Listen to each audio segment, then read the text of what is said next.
ప్రకటన గ్రంథము 1వ అధ్యాయము 9వ వచనం నుండి 20వ వచనం వరకు. ప్రకటన గ్రంథము 1వ అధ్యాయము 9వ వచనం నుండి 20వ వచనం వరకు. రెవల్యూషన్ 1:9-20. మీ సహోదరుడును యేసును బట్టి కలుగు శ్రమలోను రాజ్యములోను సహనములోను పాలివాడనునైన యోహానను నేను దేవుని వాక్యము నిమిత్తమును యేసును గూర్చిన సాక్ష్యము నిమిత్తమును పద్మాసు ద్వీపమున పరవాసినైతిని. ప్రభు దినమందు ఆత్మవసుడనై ఉండగా బూరధ్వని వంటి గొప్ప స్వరము నీవు చూచుచున్నది పుస్తకములో రాసి ఎఫెసు, స్ముర్న, పెర్గము, థుయతైరా, సార్దిస్, ఫిలదెల్ఫియా, లవొదికయ అను 7 సంఘములకు పంపుమని చెప్పుట నా వెనుక వింటిని. ఇది వినగా నాతో మాట్లాడుచున్న స్వరమేమిటో అని చూడ తిరుగగా 7 సువర్ణ దీపస్తంభములను, ఆ దీపస్తంభముల మధ్యను మనుష్య కుమారుని పోలిన ఒకనిని చూచితిని. ఆయన తన పాదముల మట్టునకు దిగుచున్న వస్త్రము ధరించుకొని రొమ్మునకు బంగారు దట్టి కట్టుకొని ఉండెను. ఆయన తలయు తల వెంట్రుకలను తెల్లని ఉన్నిని పోలినవై హిమమంత దబలముగా ఉండెను. ఆయన నేత్రములు అగ్ని జ్వాల వలె ఉండెను. ఆయన పాదములు కొలిమిలో పుటము వేయబడి మెరియుచున్న అపరంజితో సమానమై ఉండెను. ఆయన కంఠస్వరము విస్తార జల ప్రవాహముల ధ్వని వలె ఉండెను. ఆయన తన కుడి చేత 7 నక్షత్రములు పట్టుకొని ఉండెను. ఆయన నోట నుండి 2 అంచులు గల వాడి అయిన ఖడ్గమొకటి బయలు వెడలుచుండెను. ఆయన ముఖము మహా తేజస్సుతో ప్రకాశించుచున్న సూర్యుని వలె ఉండెను. నేను ఆయనను చూడగానే చచ్చిన వాని వలె ఆయన పాదముల యొద్ద పడితిని. ఆయన తన కుడి చేతిని నా మీద ఉంచి నాతో ఇట్లనెను, భయపడకుము, నేను మొదటివాడను కడపటివాడను జీవించువాడను మృతుడనైతిని గాని ఇదిగో యుగయుగములు సజీవుడనై ఉన్నాను. మరియు మరణము యొక్కయు పాతాళ లోకము యొక్కయు తాళపు చెవులు నా స్వాధీనములో ఉన్నవి.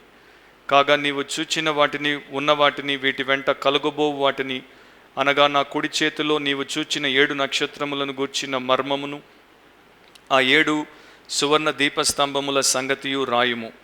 ఆ 7 నక్షత్రములు 7 సంఘములకు దూతలు, ఆ 7 దీపస్తంభములు 7 సంఘములు. ప్రార్థన చేద్దాం. సర్వోన్నతుడు అయిన మా దేవా, మహాగణుడవు, మహాపరిశుద్ధుడవు, మహారాజువు, సార్వభౌముడవు, నీకే కృతజ్ఞతాస్తుతి చెల్లిస్తున్నాం. నీ మహిమ దర్శనమును మీ వాక్యము ద్వారా మాకు దయచేయబోతున్నందుకు నీ కృతజ్ఞతాస్తోత్రాలు. ప్రభువా, మరి ప్రకటన గ్రంథంలో నీ గురించి రాయబడినటువంటి గొప్ప ఆత్మీయ సత్యములను, దాంట్లో ఉన్నటువంటి సారమును మేము నేర్చుకోబోతుండగా మీ ఆత్మ ద్వారా మాకు బోధించి నేర్పించండి. మీ వాక్యము చేత మమ్మల్ని వెలిగించండి. మాలో రక్షణ లేని వారు రక్షించబడినట్లు, రక్షించబడిన వారు రూపాంతరపరచబడినట్లు చేయండి. మాకు ప్రతి ఆటంకమును, మా కంటి మీద పొరలను, మా మనస్సు మీద ఉన్న ముసుగును తొలగించి మహిమా స్వరూపుడైన యేసుక్రీస్తును దర్శించే భాగ్యము మాకు దయచేయమని యేసు అతి శ్రేష్టమైన నామమును అడిగి ప్రార్థిస్తున్నాం తండ్రి, ఆమేన్. కూర్చోండి. అండ్ దేవుడి వాక్యమును భయముతో, భక్తితో, పూర్ణ ఆసక్తితో వినండి. మీ బైబిల్ తెరిచి, మీ హృదయము తెరిచి, మీ కన్నులు తెరిచి వాక్యమును వినాల్సిందిగా మనవి చేస్తున్నాను. రెవల్యూషన్ సిరీస్ మనము ఈ నెల మొదటి వారము నుండి ప్రారంభించాం. ఇది 3వ వారము, పార్ట్ 3. అండ్ ఈరోజు మన ఎదుట ఉన్నటువంటి భాగము ప్రకటన గ్రంథం 1వ అధ్యాయం 9 నుండి 20వ వచనం వరకు. దాంట్లో నుండి క్లుప్తంగా దేవుడు మనకు బయలుపరిచేటువంటి విషయములను మాత్రమే మనం చూసుకుంటూ వెళ్ళిపోతాం. పోయిన వారము నేను 11వ వచనం వరకు పూర్తి చేయాల్సింది, కానీ సమయము లేక నేను పూర్తి చేయలేకపోయాను. కనుక 9వ వచనం నుండి మనము ఈ భాగాన్ని ప్రారంభిస్తాము. 9 నుండి 20 వరకు మనము దీంట్లో ఉన్నటువంటి ఆత్మీయ విషయాలను చూస్తాం. అంశం ఏంటంటే ద గ్లోరియస్ క్రైస్ట్, మహిమ గల క్రీస్తు అనేది ఈ భాగములోని అంశం. 9 నుండి 11వ వచనం వరకు మీరు చూస్తే జాన్స్ డివోషన్, యోహాను యొక్క భక్తిని మనం అక్కడ చూస్తాము. John's devotion. త్వరగా మనం చూసుకుంటూ ముందుకు సాగిపోదాం. మీ సహోదరుడును యేసును బట్టి కలుగు శ్రమలోను రాజ్యములోను సహనములోను పాలివాడనునైన యోహానను నేను దేవుని వాక్యము నిమిత్తమును యేసును గూర్చిన సాక్ష్యము నిమిత్తమును పద్మాసు ద్వీపమున పరవాసినైతిని. సో ప్రభు అయినటువంటి యేసు యొక్క ఆదేశం ప్రకారము ఆయన ఎవరికైతే ఈ పత్రికను రాసి పంపించమని చెప్పాడో దానికి అనుకూలంగా యోహాను ఈ పత్రికను రాశాడు. అండ్ ఇక్కడ 9వ వచనంలో ఆయన తాను ఎవరో మరొకసారి ఎవరికైతే పత్రిక రాయబడిందో వారికి ఆయన వివరించి చెప్తున్నాడు. నేను అపోస్తలుడనైన యోహానును అని చెప్పట్లేదు, నేను యేసు యొక్క రొమ్మున ఆనుకున్న ప్రియ భక్తుడనైన యోహానును అని చెప్పట్లేదు, నేను మీ సహోదరుడును అని చెప్పి వారికి రాశాడు. రాసినప్పుడు ఏమంటున్నాడు? యేసును బట్టి కలుగు శ్రమలోను రాజ్యములోను సహనములోను పాలివాడను నైన యోహానను నేను. సో ఈ ప్రియులతో ఆయన చెప్తున్నాడు, ఆ టైంలో క్రైస్తవ సంఘము విస్తృతమైనటువంటి శ్రమల గుండా వెళ్తోంది, దేవుని నామమున అది నిలబడుతోంది గనుక విస్తారమైనటువంటి హింసల పాలవుతోంది.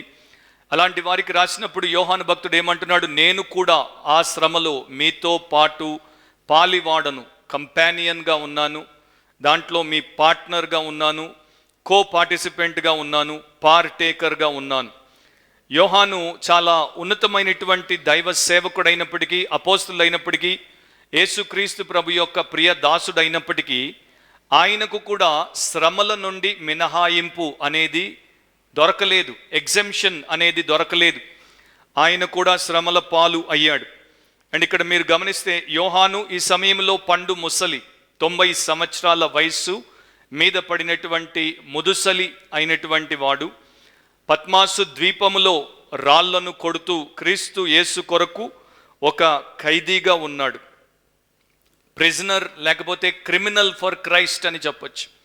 జస్ట్ ఇమాజిన్ చేయండి, 90 సంవత్సరాల వ్యక్తి ఒంటరిగా ఒక ద్వీపం మీద రాళ్ళు కొడుతూ శిక్ష అనుభవిస్తూ ఉన్నప్పుడు కూడా ఆయన యొక్క మనస్సు ఎంత అద్భుతంగా యేసు ప్రభు మీద ఆయన యొక్క మహిమను చూడగలిగేటువంటి స్థితిలో ఉండిందో. అండ్ ఆ రోజుల్లో ఎందుకని క్రైస్తవులు యేసు కొరకు శ్రమల పాలయ్యారు, ఎందుకొరకు యేసు కొరకు వారు హింసించబడ్డారు? 4 కారణాలు ఉన్నాయి. రోమా సామ్రాజ్యం ఆ దినాల్లో పరిపాలిస్తోంది కనుక 4 కారణముల చేత క్రైస్తవులను వారు విపరీతంగా హింసించారు. మరి ముఖ్యంగా రోమన్ చక్రవర్తి డొమిషియన్ కాలంలో ఇవి ఇంకా కిరాతకంగా విశ్వాసుల మీద వారు జరిపించారు. మొదటి కారణం ఏంటంటే పొలిటికల్ రీజన్, రాజకీయ పరంగా వారు దీన్ని చేశారు. క్రైస్తవులు రోమన్ల దేవతలను, దేవుళ్లను, ప్యాంథియాన్ని ఆరాధించేవారు కారు, విగ్రహారాధన చేసేవారు కారు. కనుక క్రైస్తవులను వారి యొక్క రాజ్యములో కనబడనటువంటి దేవుణ్ణి, అదృశ్యమైనటువంటి దేవుణ్ణి ఆరాధించేటువంటి వారిగా ఎంచి నాస్తికులనుగా వారిని చూసేవారు. రెండవ కారణము ఎకనామిక్ రీజన్, ఆర్థికపరమైనటువంటి కారణం. రోమన్ విగ్రహాలకు వీరు ధనం ఇచ్చేవారు కారు, అంటే కానుకలు ఇచ్చేవారు కారు, బలులు అర్పించేవారు కారు. కనుక వీరి యొక్క రెవెన్యూ గవర్నమెంట్కి వచ్చేది కాదు. తద్వారా వారికి ఒక లోటు అనేది ఏర్పడింది. మూడవ కారణము మోరల్ రీజన్, నైతికంగా క్రైస్తవులు పరిశుద్ధంగా బ్రతికేవారు, నైతికంగా క్రైస్తవులు దేవుడి వాక్యానుసారంగా విధేయతతో బ్రతికేవారు. వీరి జీవితం వేరైనదిగా, విచిత్రమైనదిగా వారికి తోచింది. అంత మాత్రమే కాకుండా వీరు క్రమంగా ప్రభు యొక్క పరిశుద్ధ బల్లలో పాలిభాగస్తులయ్యేవారు. సో రోమన్లు ఏమనుకున్నారంటే వారి మత స్థాపకుడి యొక్క మాంసమును తిని రక్తమును తాగేటువంటి నరమాంస భక్షకులు వీళ్ళు అని అనుకున్నారు. 4వ కారణము స్కేప్ గోట్ రీజన్ అంటారు దీన్ని, అంటే బలిపశువుగా చేయడానికి వారిని హింసల పాలు చేశారు. నీరో చక్రవర్తికి ఏదైనా సరే మనస్సులో బాగా అనిపించకపోతే క్రైస్తవుల మీద నింద మోపి వారిని నేరస్తులుగా ఎంచి వారిని శిక్షించేవాడు. ఈ 4 కారణాల చేత ప్రధానంగా క్రైస్తవులకు ఆ సమయంలో విపరీతమైనటువంటి శ్రమ. గుర్తుపెట్టుకోండి, సంఘము ప్రారంభములో ఏదైతే మనము చూస్తామో సంఘము యొక్క అంతములో కూడా మరలా దాన్ని తప్పకుండా చూస్తాం. శ్రమ అనేది, యేసు కొరకు శ్రమ అనేది అక్కడ కనబడుతుంది. అండ్ ఇప్పుడు చివర్లో మరలా మనకు కనబడుతుంది. కనుక కొందరు అబద్ధికులు యేసుని నమ్ముకుంటే శ్రమ ఉండదు అని చెప్పేటువంటి అబద్ధ బోధలను నమ్మి మీరు నట్టేట మునగవద్దు. బైబిల్లో 2 రకాలుగా మనిషి శ్రమను ఎదుర్కొన్నప్పుడు వాడి జీవితము ఐదర్ పైకైనా వస్తుంది లేక పాతాళానికైనా పోతుందని వాక్యం మనకు నేర్పిస్తోంది. యేసుక్రీస్తు ప్రభు గురించి మీరు చూస్తే మత్తయి సువార్త 3వ అధ్యాయంలో ఆయన గురించి ఈ రకంగా రాయబడి ఉంది. ఆయన చేట ఆయన చేతిలో ఉంది, ఆయన ఫ్యాన్ ఆయన చేతిలో ఉంది. చేటను ఎందుకు వాడతారు? దాంట్లో ఉన్నటువంటి పనికిరాని పొట్టును ఎగరవేయడానికి, పనికొచ్చేటువంటి మంచి పదార్థాన్ని కొట్టులోనికి కూర్చుకోవడానికి. సో యేసు చేటను వాడినప్పుడు ఆయన యొక్క మంచి ఉద్దేశంతో మన జీవితాన్ని శ్రమల పాలకు అప్పగించినప్పుడు మనలో పనికిరాని పదార్థములన్నింటినీ తొలగించడానికి మనల్ని శ్రమల గుండా తీసుకెళ్తాడు. అండ్ మనలో ఉన్నటువంటి మంచి విషయములన్నింటినీ కూడా మనలో బలపరుస్తాడు. సాతాను చేతిలో జల్లెడు ఉంటుంది. యేసు చేతిలో చాట ఉంటే సాతాను చేతిలో జల్లెడు ఉంటుంది. లూకా 22 ప్రకారం జల్లెడ దేనికోసం వాడతారు? పనికి మాలిన దాన్ని పైన పెట్టుకొని మంచిదాన్ని పంపించేయడానికి, అంటే దాన్ని బయటికి పోనివ్వడానికి. సాతాను ఏం చేస్తాడు? మనల్ని శ్రమల గుండా ఎందుకు తీసుకెళ్తాడంటే మనతో పాపం చేయిస్తాడు. పాపానికి పర్యావసానంగా శ్రమ వచ్చినప్పుడు మనల్ని ఇంకా చెడుగా మార్చడానికి, ఇంకా హీనంగా తయారు చేయడానికి. సో యేసు చేతిలో ఉన్నటువంటి చేటలో నేను ఉండటం మంచిది, సాతాను చేతిలో ఉన్నటువంటి జల్లడిలో ఉండట కంటే. అండ్ ఇక్కడ యోహాను భక్తుడు, పరిశుద్ధుడైనటువంటి ఆ భక్తుడు యేసు కొరకు, ఆయన యొక్క రాజ్యము కొరకు శ్రమల పాలయ్యాడు. ఆ శ్రమల్లో కూడా సహనమును కలిగి ఆయన జీవించాడు. సో నా ప్రియమైనటువంటి సహోదరి సహోదరులారా, సహనం ఎందుకని పేషెంట్గా ఉన్నాడు, ఎండ్యూర్ చేశాడు అంటే ఆయనకు తెలుసు మా మంచి దినాలు ముందున్నాయి. ఇప్పుడు మాకు అంత మంచి దినాలు లేకపోయినా పర్వాలేదు, ఈ చక్రవర్తులు మాతో చలగాట మాడొచ్చు, కానీ మా రారాజు, మా భూపతులకు అధిపతి అయిన యేసురాజు త్వరగా వచ్చినప్పుడు ఆయన ద్వారా మాకు నిత్యరాజ్యము, ధన్యమైన పరిస్థితి ఉంటుంది. ఆ నిరీక్షణ ఉన్నటువంటి వారు ఎవరైనా సరే, ఏ రకమైనటువంటి శ్రమ గుండా మీరు వెళ్ళినా, శారీరక, మానసిక, ఆర్థిక, సామాజిక, ఇతరత్ర శ్రమల గుండా మీరు పోయినప్పుడు మీ దృష్టి దేని మీద ఉంటుందంటే, నా రాజు ఏలుతున్నాడు కనుక ఆయన సమయమును బట్టి నాకు విడుదలనిస్తాడు. పద్మాసు ద్వీపంలో ఈయనున్నాడు. గతంలో కూడా నేను చెప్పాను, పద్మాసు ద్వీపము గ్రీక్ ఐలాండ్, అది ఒక సముద్రము, ఏజియన్ సముద్రం మధ్యలో ఉన్నటువంటి ఒక ద్వీపము. దాదాపు రోమన్లు 50 ఇలాంటి ద్వీపాలను ఏర్పాటు చేసి పెట్టుకున్నారు. ఈ ద్వీపాలకు వారి మాట వినని, వారి యొక్క దేవుళ్లను ఆరాధించినటువంటి క్రైస్తవులను నేరస్తులుగా పంపించి అక్కడ వారితో పని చేయించుకోవడానికి.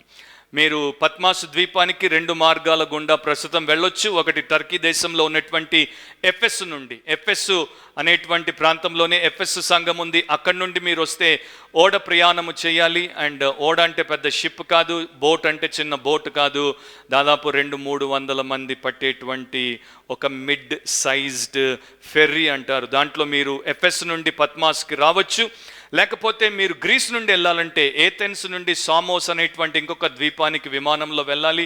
అండ్ సామోస్ నుండి ఈ యొక్క పట్మాస్కి మీరు ఓడగుండా వెళ్ళాలి. ఇది 10 అడుగుల 10 మైళ్ళ పొడవు, 6 అడుగుల విశాలత కలిగినటువంటి ద్వీపం. ఇది ఒక అగ్ని పర్వతముగా ఉన్నటువంటి ద్వీపం. అక్కడ కేవలము అంతా కూడా తెల్లని రాయి తప్ప మరేమీ ఉండదు. అందుకనే అక్కడ యోహాను చేత రాళ్లను వారు కొట్టించారు. ఆ ప్రాంతంలో ఆయన పరాయివానిగా ఒక్కడిగా ఉన్నప్పుడు కూడా ఆయన భక్తుడిగానే ఉన్నాడు.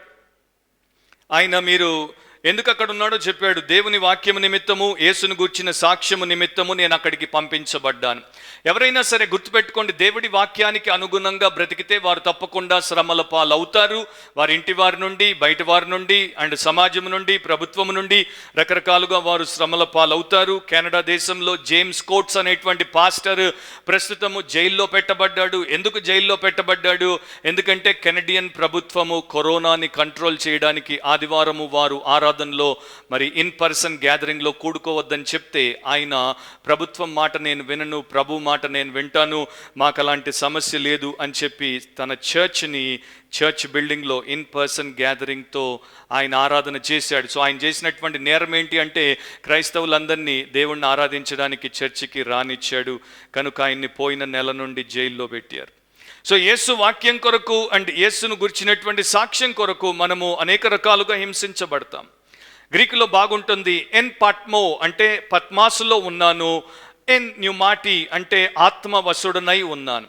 సో ఆయన ప్రభు దినం అంటే ఇక్కడ ఆదివారము, లేకపోతే యేసుక్రీస్తు ప్రభు పునరుద్ధానుడై తిరిగి లేచినటువంటి దినము.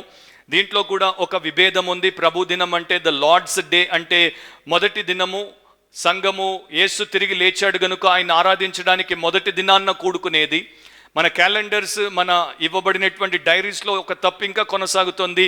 సండేని మనము 7th డేగా చూస్తాము. బైబిల్ ప్రకారము 2000 సంవత్సరాలుగా Sunday first day of the week, last day of the week కాదు. మన గవర్నమెంట్స్, మన క్యాలెండర్స్, మన హిస్టరీ రికార్డ్ అంతా సండేని 7th డే చేసింది. కానీ బైబిల్ దాన్ని ఫస్ట్ డే చేసింది. లార్డ్స్ డే అంటే ఆ రోజు అన్నమాట. మీరు రాసుకునేవారు, నోట్ టేకర్స్ రాసుకోవచ్చు. అపోస్తలుల కార్యములు 20వ అధ్యాయం 7వ వచనము, 1 కొరింథీ 16వ అధ్యాయము 2వ వచనంలో ఆ మొదటి దినమున, లేకపోతే తెలుగు బైబిల్స్లో ఆదివారమున అని రాయబడి ఉంటుంది. ఆ రోజున మరి ఈయనతో సంఘం లేదు, ఎందుకంటే ఈయన చెరపట్టబడి ఉన్నాడు, ఒంటరిగా ఉన్నాడు. అయినప్పటికీ కూడా ఆయన యొక్క జీవితం ఎంత అద్భుతంగా ధన్యంగా ఉందో చూడండి. ప్రభు దినమందు ఆత్మ వశుడై ఉన్నాడు. ఇప్పుడు దీన్ని దేవుడి దినముగా కూడా కొంతమంది తీసుకున్నారు. Day of the lord. Day of the lord అంటే దేవుడి యొక్క ఉగ్రత పాపుల మీద కుమ్మరించబడి తీర్పు తీర్చబడేటువంటి దినము. కానీ ఇక్కడ ఆ రకంగా ఈ దినము మనకు కనబడటలేదు. సంఘ చరిత్ర ప్రకారము, ఆది పితరుల రాతల ప్రకారము అండ్ బైబిల్ ప్రకారము ఇది ఆదివారము, ప్రభువును ఆరాధించేటువంటి దినం. కొంతమంది దీన్ని ఇంకో రకంగా కూడా తీసుకున్నారు. ఇది ఎంపరర్స్ డే, రాజు యొక్క దినము. ఆ రోజుల్లో ఐగుప్తు టొలోమీలు ఏం చేశారంటే ప్రతి నెల 25వ తారీఖున వారి దినంగా ప్రకటించి వారి దేశస్తులందరూ కూడా వారిని ఆరాధించేటట్టు ఏర్పాటు చేసుకున్నారు. రోమన్ కైసర్లు వచ్చినప్పుడు వారు కొన్ని ప్రాంతాల్లో దీన్ని ప్రతి వారము ఒక రోజుగా పెట్టేసుకొని వారిని ఆరాధించే దినంగా ఏర్పాటు చేసుకున్నారు. సో కొంతమంది ఆ రకంగా కూడా అనుకున్నారు. ఎందుకంటే డొమిషియన్ చక్రవర్తి యేసులాగా నేను ప్రభుడను, నేనే మీ రక్షకుడను, మీరందరూ నన్ను దేవుడిలాగా ఆరాధించాలి అని ప్రకటించాడు. క్రైస్తవులు అతన్ని దేవుడిగా, ప్రభువుగా ఆరాధించలేదు కనుక వారి మీద తన కోపాన్ని తీశాడు. సో ఇదంతా కూడా బ్యాక్గ్రౌండ్ అన్నమాట. బ్యాక్గ్రౌండ్ని మనం పక్కన పెట్టేస్తే ప్రభు దినమందు ఆత్మ వశుడై ఈయన ఉన్నాడు. అండ్ ఆ సమయంలో యేసు యొక్క స్వరాన్ని విన్నాడు. తర్వాత యేసు యొక్క మహిమ దర్శనాన్ని ఆయన స్వరూపములో ఆయన చూడగలిగాడు. ఆత్మ వశుడనై ఉండుట అనే దానికి కూడా ఒక అర్థాన్ని ఇక్కడ మనం చూడాలి. శరీరమైనటువంటి అంటే శారీరకమైనటువంటి కన్నులతో ఆయన యేసును చూడలేదు, లేకపోతే శరీరానికి సంబంధించినటువంటి చెవులతో ఆయన వినలేదు. మనిషికి ఉన్నటువంటి పంచేంద్రియాలను బట్టి ఆయన దేవుడితో ఆ సమయంలో మరి ఎన్కౌంటర్ని కలిగి ఉండలేదు. దీన్ని ఏమంటారంటే spiritual contact with his saviour అంటారు. ఆత్మ వశములో ఆయన తన రక్షకుడైనటువంటి యేసుతో ఎదురుపాటును లేకపోతే ముఖామిక్ని ఆర్ సంపర్కాన్ని కలిగి ఉన్నాడు. యెషయాలో 6వ అధ్యాయంలో యెషయా ఏ రకంగా ఆత్మవశుడయ్యాడో, ఎహెజ్కేలులో ఎహెజ్కేలు ఏ రకంగా ఆత్మవశుడయ్యాడో, అపోస్తలుల కార్యములు 10వ అధ్యాయంలో పేతురు ఏ రకంగా మరి ప్రభువునందు పరవశించి ఆత్మవశుడై ట్రాన్స్లోనికి వెళ్ళాడో, అదే ప్రకారము 2వ కొరింథీ 12వ అధ్యాయంలో అపోస్తలులైనటువంటి పౌలు పరలోక దర్శనానికి వెళ్ళినప్పుడు శారీరకంగా వెళ్ళాడో ఆత్మతో వెళ్ళాడో నాకు తెలియదు అని రాస్తాడు. సో ఇక్కడ 2 ఎన్వైరన్మెంట్లు మనకు కనబడుతున్నాయి. ఒకటేమో ఎర్త్లీ ఎన్వైరన్మెంట్, హ్యూమన్ ఎన్వైరన్మెంట్, ఇంకొకటి heavenly environment or divine environment. అంటే ఈ లోకంలో ఉండి, చెరసాల్లో ఉండి, సంఘమంతా ఆయనతో ప్రభుదినమందు అక్కడ కూడుకునేటువంటి పరిస్థితుల్లో లేకుండా ఉండి కూడా ఆయన ఆత్మవశుడై ఉన్నాడు. అండ్ ఈ రోజున చాలా చర్చెస్లో మనం చూస్తాం, 1000 మంది కూడుకోవచ్చు, 100 మంది కూడుకోవచ్చు, కొంతమందే కూడుకోవచ్చు. చర్చ్ సైజ్ అనేది ముఖ్యం కాదు, చర్చ్ యొక్క స్పిరిచువాలిటీ అనేది ముఖ్యము. అంతమందితో మనం కూడుకున్నా కూడా ప్రభు దినమందు ఆత్మ వశమై ఉండకపోతే దానివల్ల మనకు ఏంటి లాభం? మీరు తర్వాత నోట్ టేకర్స్ రాసుకోండి. ప్రకటన గ్రంథం 4వ అధ్యాయం 2వ వచనంలో మరలా యోహాను ఆత్మ వశుడైనప్పుడు పరలోకానికి తీసుకుపోబడతాడు. ప్రకటన గ్రంథం 17వ అధ్యాయం 3వ వచనంలో ఆత్మ వశుడైనప్పుడు అరణ్యానికి తీసుకుపోబడతాడు. ప్రకటన గ్రంథం 21వ అధ్యాయం 10వ వచనంలో ఆత్మ వశుడైనప్పుడు ఉన్నతమైనటువంటి పర్వతానికి తీసుకెళ్ళబడతాడు. సో ఈ గొప్ప గొప్ప అనుభవాలన్నీ కూడా he was having when he was in the spirit, ఆత్మ వశుడైనప్పుడే. చాలామంది శరీరాలను తీసుకొని సంఘాలకు వస్తారు, ఆత్మలను ఇంట్లోనో లేక మరొక చోటనో పెట్టేసి వస్తారు. అండ్ ఎవరైతే in the spirit on the Lord's day ఉండరో అలాంటి వారు తప్పకుండా దేవుడిని ఆరాధించేటువంటి ఈ గొప్ప ఆధిక్యతను, ఆశీర్వాదాన్ని విస్మరిస్తారు. ఆటలాడడానికి వెళ్ళిపోతారు, వృత్తి పనులు చేసుకోవడానికి, వ్యాపారాలు చేసుకోవడానికి వెళ్ళిపోతారు, లేకపోతే షికార్లకు ఆరు సుఖభోగాలకు వెళ్ళిపోతారు. ఎందుకంటే వారు ఆత్మ వశమై లేరు గనుక ప్రభుదినం యొక్క ప్రాముఖ్యత, ప్రశస్తత వారికి తెలియదు. దాంట్లో ఉన్నటువంటి ప్రత్యక్షత, ప్రభావం వారికి తెలియదు. సో యోహాను మనకు చాలా గొప్ప పాఠమును నేర్పిస్తున్నాడు. ఎవరిని యేసు ప్రేమిస్తాడో మనకు చూపిస్తున్నాడు. సో ఇక్కడ మీరు గమనించినట్లయితే ఆయన అంటాడు, ప్రభుదినమందు ఆత్మవశునై ఉండగా బూరధ్వని వంటి గొప్ప స్వరము ఆయన విన్నాడు. దాని గురించి ఆ స్వరం ఏం చెప్పింది? నీవు చూసేది పుస్తకంలో రాసి ఎఫెసస్, స్మరణ, పెర్గమ, థుయతైరా, సార్దిస్, ఫిలదెల్ఫియా, లవొదికియా అని 7 సంఘాలకు పంపమని చెప్పుట నా వెనుక వింటిని. సో ఆయన వెనుక నుండి ఈ మాటలు వినబడ్డాయి, బూర ధ్వనిలాగా వినబడ్డాయి. బూర అంటే ట్రంపెట్. సో యేసు ప్రభు యొక్క స్వరము ఒక బూర ధ్వనిలాగా వినబడింది. ప్రకటన గ్రంథంలో చాలాసార్లు మనకు ట్రంపెట్స్ కనబడతాయి, బూరలు కనబడతాయి. బూరలు మామూలుగా చివరి విషయాలను గురించి ప్రకటించేటువంటి అవిగా ఉంటాయి. వాటిని మనం తర్వాత లెసన్స్లో చూద్దాం. సో ఇక్కడ విజన్ అనేది, దర్శనం అనేది ఏ రకంగా ప్రారంభమవుతోంది? మొదట ఒక సౌండ్తో ప్రారంభమైంది, ఆ తర్వాత అతనికి సైట్ని దేవుడు అనుగ్రహించాడు. సో ఆయన శబ్దాన్ని విన్నాడు, తర్వాత దృశ్యాన్ని చూశాడు. ఆ వాడబడినటువంటి పదాలు కూడా బూర, ధ్వని అనేటువంటి పదాలు మీరు చూస్తే గ్రీకులో మెగాస్ అంటే మెగా, ఫోనే అంటే ఫోన్. సో దాంట్లో నుండే మనకి ఇంగ్లీష్లో మెగాఫోన్ అనేటువంటి పదం వచ్చింది. మీరు ఒక మెగాఫోన్ వాడితే మీ చిన్న స్వరం పెద్దగా, గంభీరంగా యాంప్లిఫై చేయబడి ఏ రకంగా వినబడుతుందో ఆ రకంగా బూరలాగా వినబడింది. 60 ఏళ్ల క్రితము యోహాను యేసు స్వరాన్ని విన్నాడు. 60 ఏళ్లుగా మరలా యేసు యొక్క స్వరాన్ని వినేటువంటి అవకాశం లేదు. ఇప్పుడు ఆ యొక్క బూర శబ్దాన్ని గొప్పగా, గంభీరముగా ఆయన వినగలిగాడు. అండ్ ప్రభు అతనికి చెప్పాడు, నీవు ఒక పుస్తకంలో రాసి, గ్రీకులో అది బిబ్లియాన్, దాంట్లో నుండే మనకు బిబ్లాస్ అండ్ బైబిల్ అనేటువంటి పదాలు వచ్చాయి. ఒక పుస్తకాన్ని రాయమని చెప్పాడు. స్క్రోల్, ఆ రోజుల్లో ఇట్లాంటి కాగితపు పుస్తకాలు ఉండేవి కావు. చర్మపు కాగితాలు, లేకపోతే రాత పలకలు, లేకపోతే ఐగుప్తులో విపరీతంగా దొరికేటువంటి పపైరస్ అనేటువంటి ఒక ఆకు, దాని మీద వారు రాసేవారు. సో దీని మీద రాసినప్పుడు అది ఏ రకంగా ఉండేదంటే, దాన్ని తీసుకొని అతికించుకుంటూ పోతే 1 అడుగు వెడల్పుండి 30 అడుగుల పొడవు దాన్ని తయారు చేసేవారు. సో 1 అడుగు అండ్ 30 అడుగుల పొడవు ఉన్నటువంటి ఈ యొక్క మ్యానుస్క్రిప్ట్ మీద వారు రాసి దాన్ని చుట్టను తిప్పి చదువుకుంటూ పోయేవారు. సో ఆ రకంగా యోహాను ఒంటరిగా 90 ఏళ్ల ముసలివాడు 7 పత్రికలు రాశాడు, 7 కాపీస్ రాశాడు. ప్రకటన గ్రంథం అంతా మరి మీరు కనీసం ఒక్కసారైనా ఇప్పటికి చదివారో లేదో నాకు తెలియదు. మీలో చాలామంది యవనస్తులు అండ్ చాలామంది బలాఢ్యులు, చాలామంది బుద్ధిమంతులు కనబడుతున్నారు. ప్రకటన గ్రంథంలో 22 అధ్యాయాలు ఉంటాయి. కనీసం మీరు ఒక్కసారి క్రిస్టియన్ అయిన తర్వాత చదివారో లేదో నాకు తెలియదు. 90-year-old ఓల్డ్ మ్యాన్, నడుము వంగిపోయి ఉండొచ్చు అండ్ చాలా దుర్మార్గమైనటువంటి పరిస్థితుల్లో సరిగ్గా భోజనం పెట్టారో లేదో తెలియదు, రాళ్ళు కొడుతున్నాడు. అలాంటప్పుడు 7 times పేపరస్ మీద ఆయన రాశాడంటే క్రైస్తవ భక్తి ఆషామాషి విషయం కాదు అనేది మరొకసారి దేవుడు మనకు చూపిస్తున్నాడు. నాకు ప్రభు కల్లో కనపడాలి, నాకు దేవుడు దర్శనం ఇవ్వాలి అని చాలామంది అంటారు. అందరికీ దేవుడు దర్శనాలు ఇవ్వడు, కల్లో కనపడ్డు. అండ్ ఇక్కడ మీకు చూస్తుంటే ఎలాంటి వారికి ఆయన దర్శనం లభిస్తుందో మీకు అర్థమవుతుంది. అండ్ మనలో చాలామంది అలాంటి వేళ చెల్లించడానికి ఇష్టపడరు, కనుక కాటికి వెళ్ళిపోతాం కానీ యేసు కల్లో రాడు.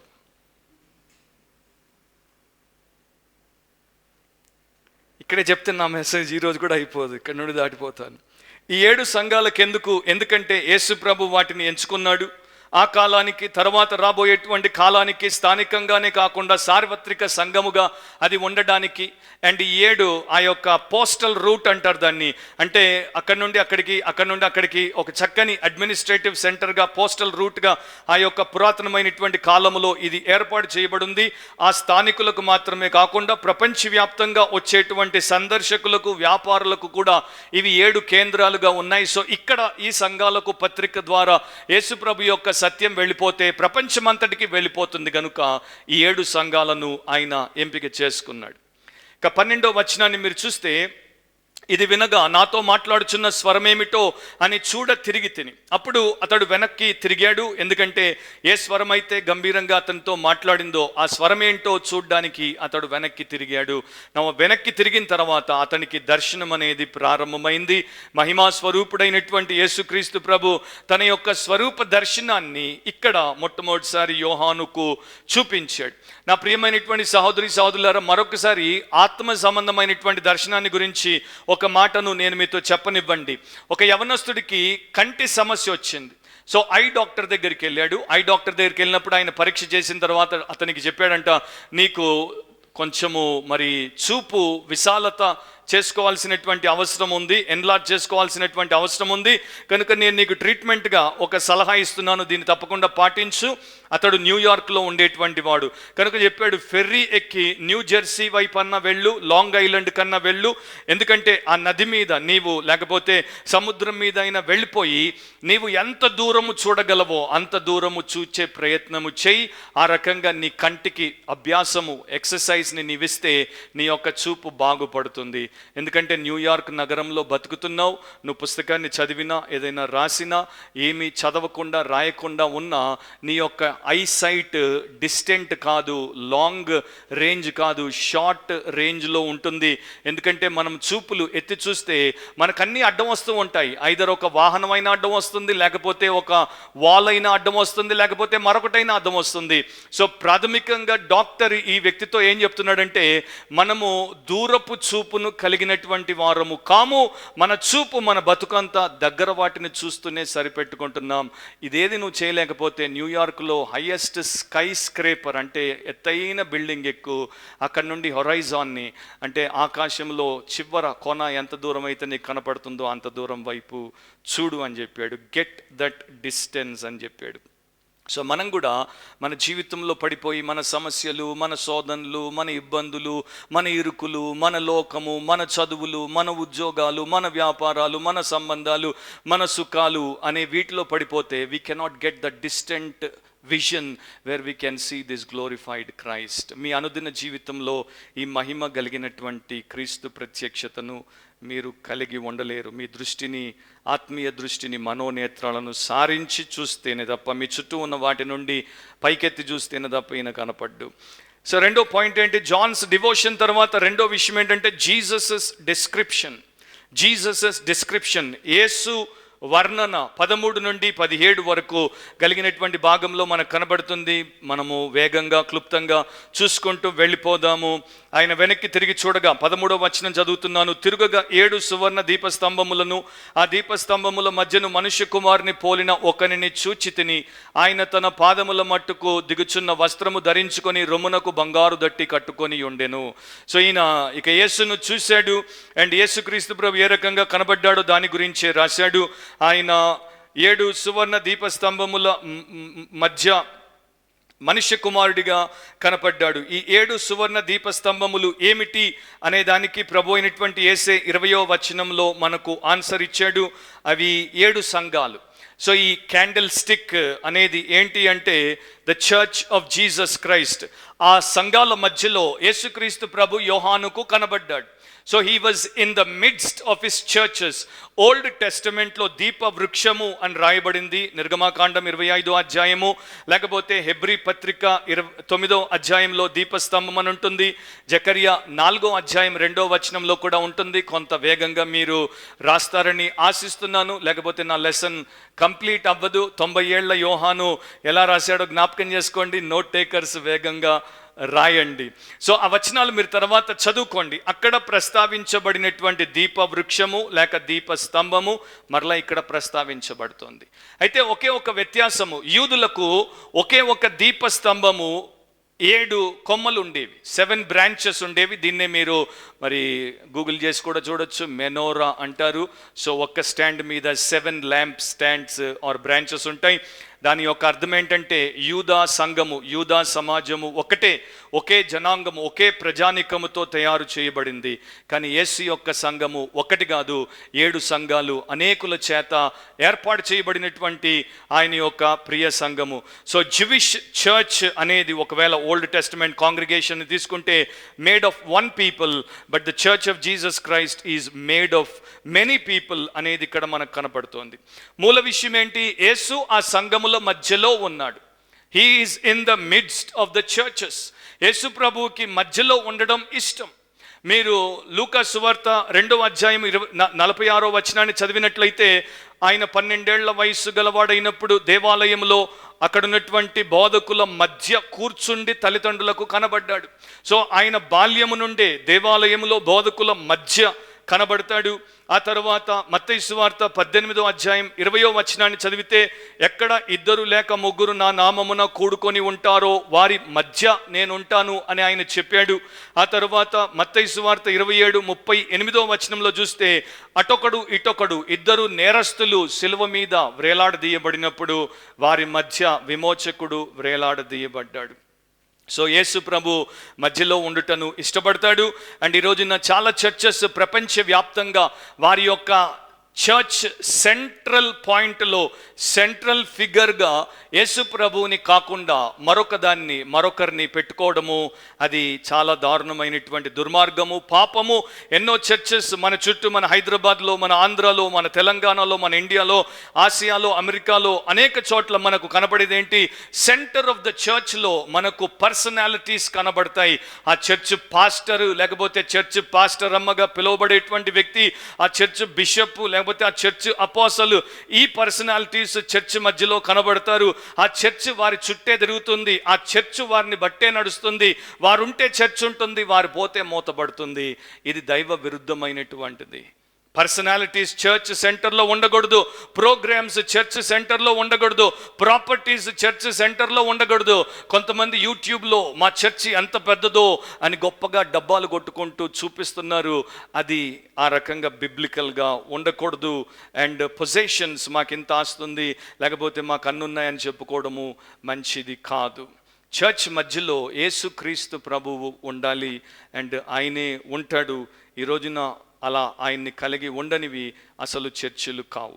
సో దీపస్తంభం అన్నాడు. సంఘం ఒక దీపస్తంభం అంటే సంఘము ఒక లైట్, ఆయన యొక్క వెలుగును లోకానికి చూపించేటువంటిది. మత్తయి 5:14 మీరు చదివితే, మీరు లోకమునకు వెలుగై ఉన్నారు అని ప్రభు చెప్పాడు. సో సంఘం యొక్క ప్రధానమైనటువంటి పని ఏంటి? యేసు అనేటువంటి వెలుగును, వాక్యపు వెలుగును లోకానికి విస్తృతమైనటువంటి రీతిలో ప్రచురితము చేయడం. ఫిలిప్పీలకు రాసినప్పుడు 2వ అధ్యాయము 16వ వచనంలో పౌలు అంటాడు, ఎట్టి జనం మధ్య మూర్ఖమైన వక్ర జనము మధ్యలో జీవవాక్యమును చేతపట్టుకొని మీరు జ్యోతుల వలె కనబడుచున్నారు. సో ఒక క్రిస్టియన్కి లైట్ ఇచ్చేది ఎవరు అంటే Jesus and the word of Jesus, Lord Jesus, word of Jesus. So యేసు వాక్యం ఉంటే వెలుగుంది, యేసు వాక్యం లేకపోతే వెలుగు లేదు. మొన్న బుధవారము మరి నేను మా ఫ్యామిలీ బైబిల్ స్టడీకి వస్తున్నప్పుడు మేము ఇటు నుండి వచ్చినప్పుడు అక్కడ మనకి ఈ వైపున VWC బోర్డు ఉంటుంది, నేమ్ బోర్డు ఉంటుంది. అది రాత్రి 7 గంటలకి లైట్ వెలిగించింది, కానీ మెయిన్ స్పాట్లో చీకటి కనపడింది నాకు. సో వెంటనే నేను సిస్టర్గా అన్నాను, మొన్నే మీరు దాన్ని పెట్టించారు కదా, అప్పుడే అక్కడ ఉన్నటువంటి 1-2 లైట్లు ఆరిపోయాయి. ఆ లైట్లు లేవు కనుక ఆ స్పాట్ డార్క్ అయిపోయింది. దాన్ని మళ్ళీ తీయించి చేయించాలి. అదంత ఈజీ పని కాదు. దాన్ని తీయడము చేయడం ఒక పెద్ద తతంగం. అందుకని వెంటనే ముట్టము. కాకపోతే లైట్ పోయింది. సో చాలాసార్లు యేసుప్రభు కూడా సంఘాల వైపు చూసినప్పుడు ఆయన ఒకటి గమనిస్తాడు, ఇక్కడ స్పాట్ డార్క్ అయిపోయింది, అక్కడ స్పాట్ డార్క్ అయిపోయింది, అక్కడ స్పాట్ డార్క్ అయిపోయింది. ఇతడు వెలుగుతున్నాడు, ఆమె వెలుగుతోంది, వాడు ఆరిపోయాడు, ఆమె ఆరిపోయింది. ఆత్మీయంగా ఆరిపోయినప్పుడు ఆ ప్రాంతంలో చర్చ్లో వెలుగు అనేది ఉండకుండా పోతుంది. ఆత్మీయంగా ఆరిపోయిన వారు ఐదర్ వెళ్ళైనా పోతారు, లేకపోతే వారిని యేసు తీసైనా అవతల పెడతాడు. అండ్ ఇదొక బంగారు సువర్ణ దీపస్తంభం అని చెప్పబడింది. ఆ సువర్ణ దీపస్తంభం అని ఎందుకు చెప్పబడిందంటే దేవుడికి సంబంధించింది కనుక. యోహాన్ అంటాడు, మనుష్య కుమారుని పోనిన ఒక్కరిని చూచి తిని. మనుష్య కుమారుణ్ణి చూశాను అనట్లేదు, I have seen the son of man అనట్లేదు, one like a son of man అంటున్నాడు. మనుష్య కుమారుని పోలినటువంటి ఒకడిని చూశాను. ఈ మనుష్య కుమారుని పోలినటువంటి వ్యక్తి ఎవరు? యేసు ప్రభువే. దాన్ని ఇంకో రకంగా చెప్పాలంటే జీసస్ యొక్క డీయిటీ ఇన్ హిస్ హ్యుమానిటీ, ఆయన యొక్క మానవత్వంలో ఆయన దైవత్వం మనకు కనబడుతుంది. ఇంకో రకంగా చెప్పాలంటే Christ the heavenly one with a human appearance, పర సంబంధి అయినటువంటి యేసు భూ సంబంధి అయినటువంటి మానవ రూపంలో యోహానుకు దర్శనమిచ్చాడు. సో యేసు ప్రభులో దైవత్వం ఉంది, యేసు ప్రభులో మానవత్వం ఉంది. యేసు పరలోకానికి సంబంధించిన వాడు, భూలోకానికి సంబంధించిన వాడు. భూమి పరలోకం నుండి వేరైపోయినప్పుడు పరము నుండి ఆయన పంపించబడ్డాడు. ఎందుకంటే భూమిని, భూలోక వాసులను తిరిగి పరలోకముతో సమాధానపరిచి సంధి చేయడానికి. దాంతోపాటు ఇది ఆయన మెస్సియా బిరుదు, మెస్సియానిక్ టైటిల్ అంటారు. దానియేలు గ్రంథం 7వ అధ్యాయం మీరు రాసుకోండి, తర్వాత చదువుకోండి. అక్కడ ఆయన ఏ రకంగా మనుష్య కుమారుని పోలి ఉంటాడని రాయబడిందో ఆ రకంగానే ఆయన లోకానికి వచ్చాడు, విమోచన కార్యాన్ని చేశాడు. దేవాది దేవుడు నరావతారిగా మారకపోతే మన విమోచన అనేది అస్సలు జరిగేదే కాదు. సో నా ప్రియ సహోదరి సహోదరులారా, the greatest blessing you and I can have for ever and ever is that Jesus becoming a human being for us. ఆయన తన పాదముల మట్టునకు దిగుచున్న వస్త్రము ధరించుకొని రొమ్మునకు బంగారు దట్టి కట్టుకొని ఉండెను.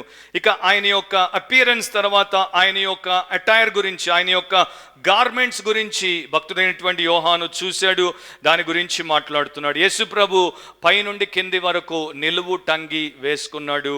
లాంగ్ రోబ్ అంటారు దీన్ని. ఈ యొక్క నిలువు టంగీలు ఎవరు వేసుకుంటారు అంటే రాజులు వేసుకుంటారు, చక్రవర్తులు వేసుకుంటారు, రాజకుమారులు వేసుకుంటారు, యాజకులు వేసుకుంటారు, న్యాయాధిపతులు వేసుకుంటారు, గనులు వేసుకుంటారు. ఎందుకంటే ఈ పొడవాటి వస్త్రము దేనికి సాదృశ్యం అంటే వారికి ఉన్నటువంటి అధికారానికి, వారికి ఉన్నటువంటి ఉన్నతమైనటువంటి హోదాకు, వారికి ఉన్నటువంటి దర్జాకు, దర్పానికి ఇది సాదృశ్యము. సో యేసు ఆ పొడవాటి అంగీతో ఆయనకి కనిపించాడు. ఓల్డ్ టెస్టిమెంట్ ప్రకారము ప్రధాన యాజకుడు ఈ రకంగా పొడవాటి అంగీ వేసుకునేవాడు. యేసుక్రీస్తు ప్రధాన యాజకుడిగా సంఘమునకు సేవ చేస్తున్నాడు, విజ్ఞాపన చేస్తున్నాడు కనుక ఆయన దీనికి అర్హుడు. మెల్కిసెదెకు యొక్క క్రమం ప్రకారము ఆయన ఈ రకంగా పొడవాటి అంగీని ధరించాడు. మన వస్త్రాల గురించి మనం తీసుకుంటే అఫ్కోర్స్ ఒక్కొక్క కల్చర్ ప్రకారం, ఒక్కొక్క ఫ్యాషన్ ప్రకారం, ఒక్కొక్క రేస్ పీపుల్ ఒక్కో రకంగా వస్త్రధారణ వేసుకుంటారు. కానీ బైబిల్ మానవులకు ఉన్నటువంటి వస్త్రాలు ఏంటో ఎప్పుడో యెషయాలో చెప్పేసింది. We were filthy garments, filthy rags. మన వస్త్రములు మురికి గుడ్డలు. సో మనవేమో మురికి గుడ్డలు, ఆయనవేమో మహిమ వస్త్రములు. పొడవాటి వస్త్రం పైనుండి కింది దాకా ఉంది. 104వ కీర్తన మీరు తర్వాత చదువుకుంటే ఆయన వెలుగునే వస్త్రముగా ధరిస్తాడు అని రాయబడింది. ప్రకటన గ్రంథం 19వ అధ్యాయం మీరు తర్వాత చదువుకుంటే ఆయన యొక్క వస్త్రము రక్తములో ముంచి తీయబడింది అని రాయబడింది. సో ఆయన ఎంత ఉన్నతమైనటువంటి వ్యక్తిగా ఇక్కడ దర్శనమిస్తున్నాడో దాన్ని బట్టి మనము ఆయనను ఎలా ఆరాధించాలో మనం అర్థం చేసుకోవచ్చు.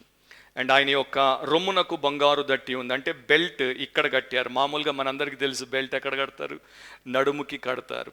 కానీ జోసిఫస్ అనేటువంటి చర్చ్ హిస్టోరియన్ ఏం చెప్పాడంటే లెవిటికల్ ప్రీస్టుడ్, లేవీయులు అయినటువంటి యాజకులు వారు యాజకత్వపు సేవ చేయడానికి వచ్చినప్పుడు నిలువు టంగి వేసుకున్నప్పుడు దట్టిని ఇక్కడ కట్టేవారు. అంటే ప్రధాన యాజకుని యొక్క దట్టి ఇక్కడ ఉండేది. సో యేసు ఆ బంగారు దట్టిని తన యొక్క ఛాతీ మీద లేకపోతే రొమ్ముల మీద ఆయన కట్టుకున్నాడు. మీ జ్ఞాపకం ఉండే ఉండొచ్చు, ఒకప్పుడు యేసు ప్రభు మనుష్య కుమారుడిగా ఉన్నప్పుడు దాసుని రూపాన్ని దాల్చినప్పుడు ఆయన శిష్యుల పాదాలు కడగడానికి లేచినప్పుడు ఆ పల్లెము తీసుకొని నీళ్లు పోసుకున్నప్పుడు తన తువాలు తీసి నడుము కట్టుకున్నాడు. అప్పుడు సేవకుడిగా సేవ చేశాడు. కానీ ఇప్పుడు సార్వభౌముడైనటువంటి రాజుగా, భూపతులకు అధిపతిగా వచ్చాడు కనుక ఇప్పుడు తన దైవత్వాన్ని, తన గొప్పతనాన్ని చూపిస్తూ ఆయన బంగారు దట్టిని అక్కడ కట్టుకున్నాడు. సో ఒకప్పుడు ఇదే యేసుని చివర సిలువ దగ్గర నిలువబడి చూసినటువంటి యోహాను, ఆ యోహానుకి యేసు అన్నాడు, ఇదిగో నా తల్లి, ఇదిగో నా శిష్యుడు. సో అక్కడ యోహాను యేసును సిలువ మీద చూసినప్పుడు నేరస్తుడిగా నగ్నంగా చూశాడు. కానీ ఇప్పుడు యేసుని ఆయన మహిమలో చూస్తున్నప్పుడు సార్వభౌముడైనటువంటి సంపూర్ణమైన దేవుడిగా, మహిమా స్వరూపుడిగా చూస్తున్నాడు. సో ఇప్పుడు అఫీషియల్గా యేసును ఆయన యొక్క రియాలిటీలో చూస్తున్నాడు. 14-15 వచనాలు మీరు గమనించినట్లయితే ఆయన తలయు తల వెంట్రుక వెంట్రుకలను తెల్లని ఉన్నిని పోలినవై హిమమంత ధవలముగా ఉండెను అని రాయబడి ఉంది. ఇక ఆయన యొక్క గార్మెంట్స్ నుండి ఆయన యొక్క హెడ్ అండ్ హెయిర్కి ఈయన యొక్క దృష్టి మరల్చబడింది. సో ఆపాద మస్తకం అనేది అంటారు కదా, ఆ రకంగా ఇక యేసు ప్రభువుని చూసుకుంటూ పోతున్నాడు. ఆయన యొక్క తల వెంట్రుకలు ఏ రకంగా ఉన్నాయి, ఏ రకంగా డిస్క్రైబ్ చేయబడ్డాయి? తెల్లని ఉన్నిని పోలినవై హిమమంతా ధవలముగా ఉండెను. ద ప్యూరెస్ట్ వైట్ అని చెప్పొచ్చు, ద వైటెస్ట్ వైట్ అని చెప్పొచ్చు. దీనికన్నా వైట్ ప్రపంచంలో మరి ఇంకా ఎక్కడా మనకు దొరకదు. అండ్ దీనికి సాదృశ్యం ఏంటి? తల వెంట్రుకలు తెల్లగా ఉండడానికి సాదృశ్యం ఏంటి? కొలసి 1:17 ప్రకారము ఆయన అన్నింటికన్నా ముందున్నవాడు, ఆయనే సమస్తానికి ఆధారభూతుడై ఉన్నాడు. ఆయన కన్నా ముందు ఏదీ లేదు, ఆయనే అన్నింటికన్నా ముందున్నవాడు. ఇంకో రకంగా చెప్పాలంటే సీనియారిటీ అండ్ సుపీరియారిటీ. ఆయనే అందరికన్నా సీనియర్ అండ్ ఆయనే అందరికన్నా సుపీరియర్. ఆయన యొక్క తల వెంట్రుకలు తెల్లగా ఉండడాన్ని బట్టి మనం చూసేది ఏంటి? తల తెల్లగా ఉండడాన్ని బట్టి చూసేది ఏంటంటే హీ హ్యాస్ ఇన్ఫాలిబుల్ విజ్డమ్.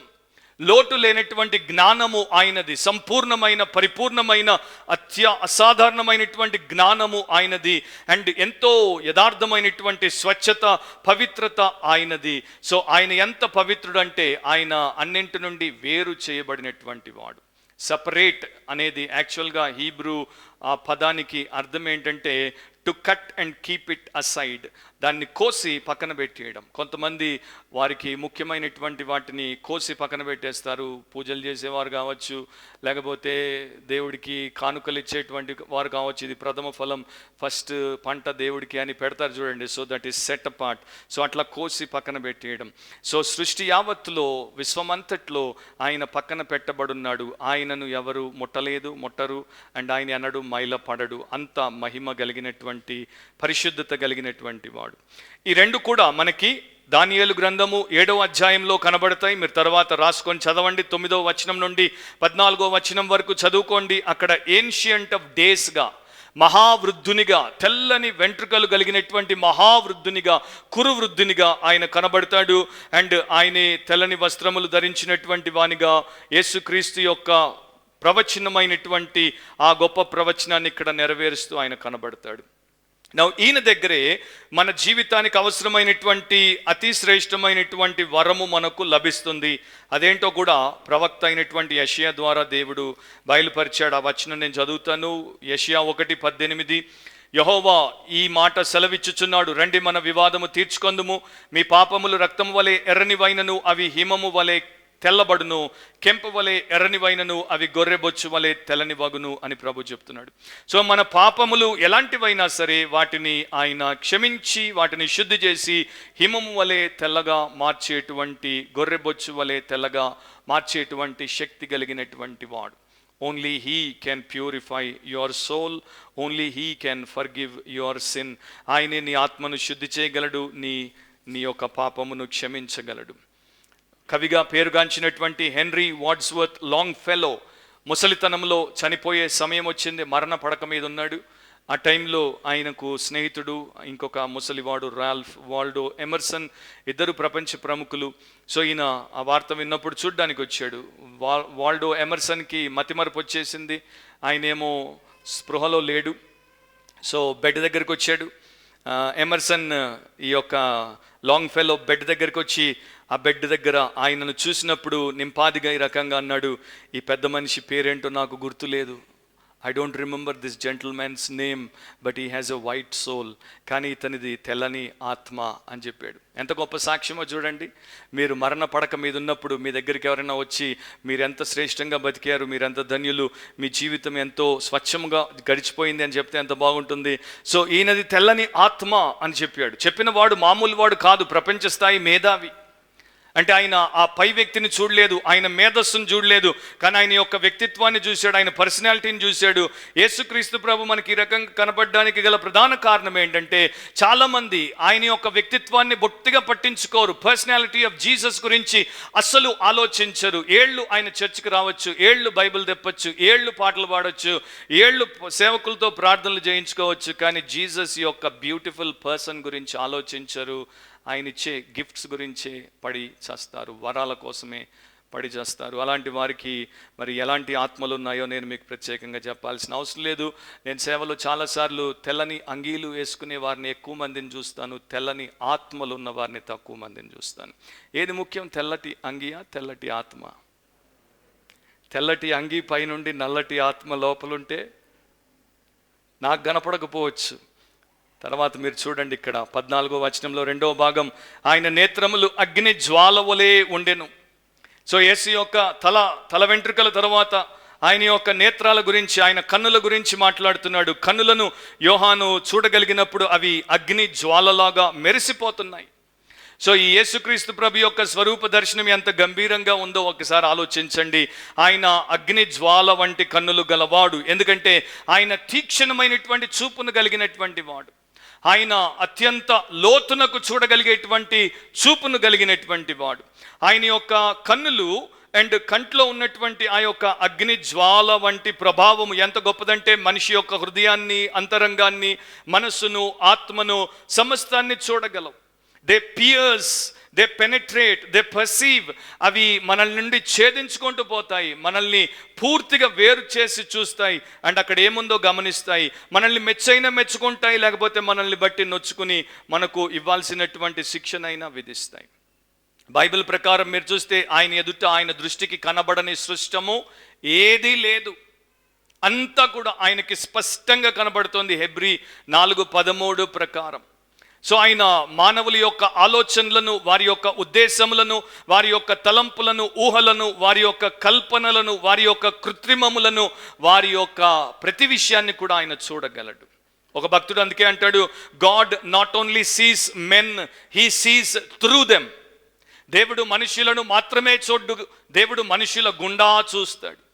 మనం మనిషిని చూసినప్పుడు పై వేషాన్ని చూస్తాం, కానీ ఆయన మనిషిని చూసినప్పుడు హృదయాన్ని చూస్తాడు, హృదయంలో ఉన్నటువంటి సమస్తమును ఆయన చూస్తాడు. సో యేసు అగ్ని నేత్రములు గలవాడిగా సంఘముల మధ్యలో ఎందుకు సంచారం చేస్తున్నాడు అంటే, ఆయన చర్చ్ యొక్క ఎక్స్రేని తీస్తున్నాడు అనమాట. చర్చ్ యొక్క ఎక్స్రేని తీస్తున్నాడు. సో మనకి శరీరం లోపల ఏది ఎలా ఉందో తెలుసుకోవాలంటే ఎక్స్రే అవసరం. పైకి చూస్తే అంత బాగానే ఉంటుంది, కానీ ఎక్స్రేలో రియల్ పిక్చర్ కనపడుతుంది. సో చర్చ్ యొక్క రియల్ పిక్చర్ని జీసస్ తన యొక్క అగ్ని నేత్రములతో చూస్తున్నాడు. ఏం చూస్తాడు బ్రదర్? Very simple. ఏ ఏరియాస్ ఆయన అధికారానికి అప్పగించబడ్డాయి, ఏ ఏరియాస్ ఆయన శత్రువు అయిన, మన శత్రువు అయినటువంటి అపవాదికి అప్పగించబడ్డాయి అనేది చూస్తాడు. సంఘంలో ఆయన ఎంత శాతం ప్రభు అనేది చూస్తాడు. ఒక క్రైస్తవుడి జీవితంలో ఆయనకు ఎంత పెత్తనం, ఎంత ప్రభుత్వం ఉంది అనేది చూస్తాడు. నీ లైఫ్ని నీవు ఎన్ని రకాలుగా కంపార్ట్మెంటలైజ్ చేసిన ప్రతిదానికి ఆయన లార్డా, లేకపోతే కొన్నింటికే లార్డ్, మిగతా వాటికి నువ్వో లేకపోతే మరొకరో లార్డా అని ఆయన చూస్తాడు.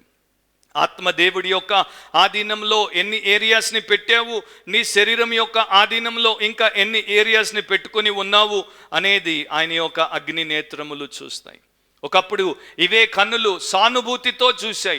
ఒకప్పుడు ఇవే కన్నులు మనుషులను చూసినప్పుడు వారు గొర్రెల వలె తప్పిపోయారు, అయ్యో వారికి కాపరి లేడు అని చెప్పి కనికరంతో ఆయన పేగులు తరుక్కుపోయాయి. ఒకప్పుడు ఇవే కన్నులు పాపులను చూసినప్పుడు వారిని క్షమించాయి, వారి యొక్క బాగోగులను అవి కాంక్షించాయి. కానీ ఇప్పుడు ఆయన కన్నీళ్లు కలిగినటువంటి కన్నులతో లేడు. లాజరు సమాధి దగ్గర నిలబడినప్పుడు ఆ కళ్ళు కన్నీళ్లను కార్చాయి, కానీ ఇప్పుడు సంఘముల మధ్యలో నిలబడినప్పుడు there are no tears in his eyes, there is flame of fire in his eyes. ఆయన కంట్లో అగ్ని జ్వాల మండుతోంది. సో జీసస్ ఎక్కడి నుండి ఏ రకంగా చేంజ్ అవుతాడనేది బైబిల్ మనకు ఆల్రెడీ డిస్క్రైబ్ చేస్తోంది.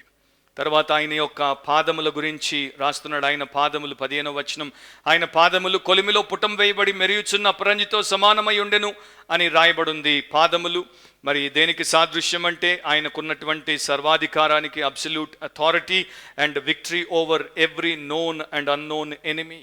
ఆయనకు ఉన్నటువంటి ప్రతి తెలుపబడినటువంటి శత్రువు మీద ఆయనదే పై చేయి కాదు, పై కాలు. పైచేయి అంటారు కదా, పైచేయి అంటే వారిదే పెత్తనం కాదు, అందరి మీద ఇందే పై కాలు. 2 వచనాలు మీరు రాసుకోండి, తర్వాత చదువుకోండి. ఒక వచనం నేను చదువుతాను. 1 కొరింథీ 15వ అధ్యాయము 25వ వచనం, తర్వాత ఎఫ్ఎస్సి పత్రిక 1వ అధ్యాయము 22వ వచనం. ఇంకా చాలా వచనాలు ఉన్నాయి, సమయం సరిపోవట్లేదు కనుక కొన్నే చెప్తున్నాను. మరియు సమస్తమును ఆయన పాదముల క్రింద ఉంచి సమస్తము పైని ఆయనను సంగమునకు శిరస్సుగా నియమించెను. సో యేసు యొక్క పాదముల కింద సమస్తమును ఉన్నాయి. అండ్ ఇదే ఎఫెసు 6వ అధ్యాయంలో మీరు చదివితే ఆయన విరోధులైనటువంటి ఆ యొక్క దురాత్మ సమూహముల గురించి అండ్ ఆకాశ మండలం అందున్న లోకనాథుల గురించి, అధికారుల గురించి అనేక విషయాలు రాయబడ్డాయి. అవన్నీ కూడా ఆయన పాదముల కింద ఉన్నాయి. బ్రాస్ ఇక్కడ గ్రీకులో వాడబడినటువంటి పదము ఒక అరుదైనటువంటి పదము. అది నిజంగా ఏంటో బైబిల్ పండితులకు కూడా అంతుపట్టలేదు. వారు చూచాయగా దాన్ని మరి ఇండికేట్ చేశారు. అదేంటంటే బ్రాస్ అని. అండ్ తెలుగు బైబిల్లో ఆ రకంగానే అపరంజి అని దాన్ని ట్రాన్స్లేట్ చేశారు. ఎందుకు బ్రాస్? మరి ఎందుకంటే ఓల్డ్ టెస్టిమెంట్లో దీని యొక్క గుర్తుంది. పాత నిబంధనలో నిర్గమాకాండంలో ఆ యొక్క ప్రత్యక్షపు గుడారంలో దహన బలిపీఠంగా ఏర్పాటు చేసినప్పుడు ఇత్తడి రేకుతో దాన్ని తయారు చేశారు.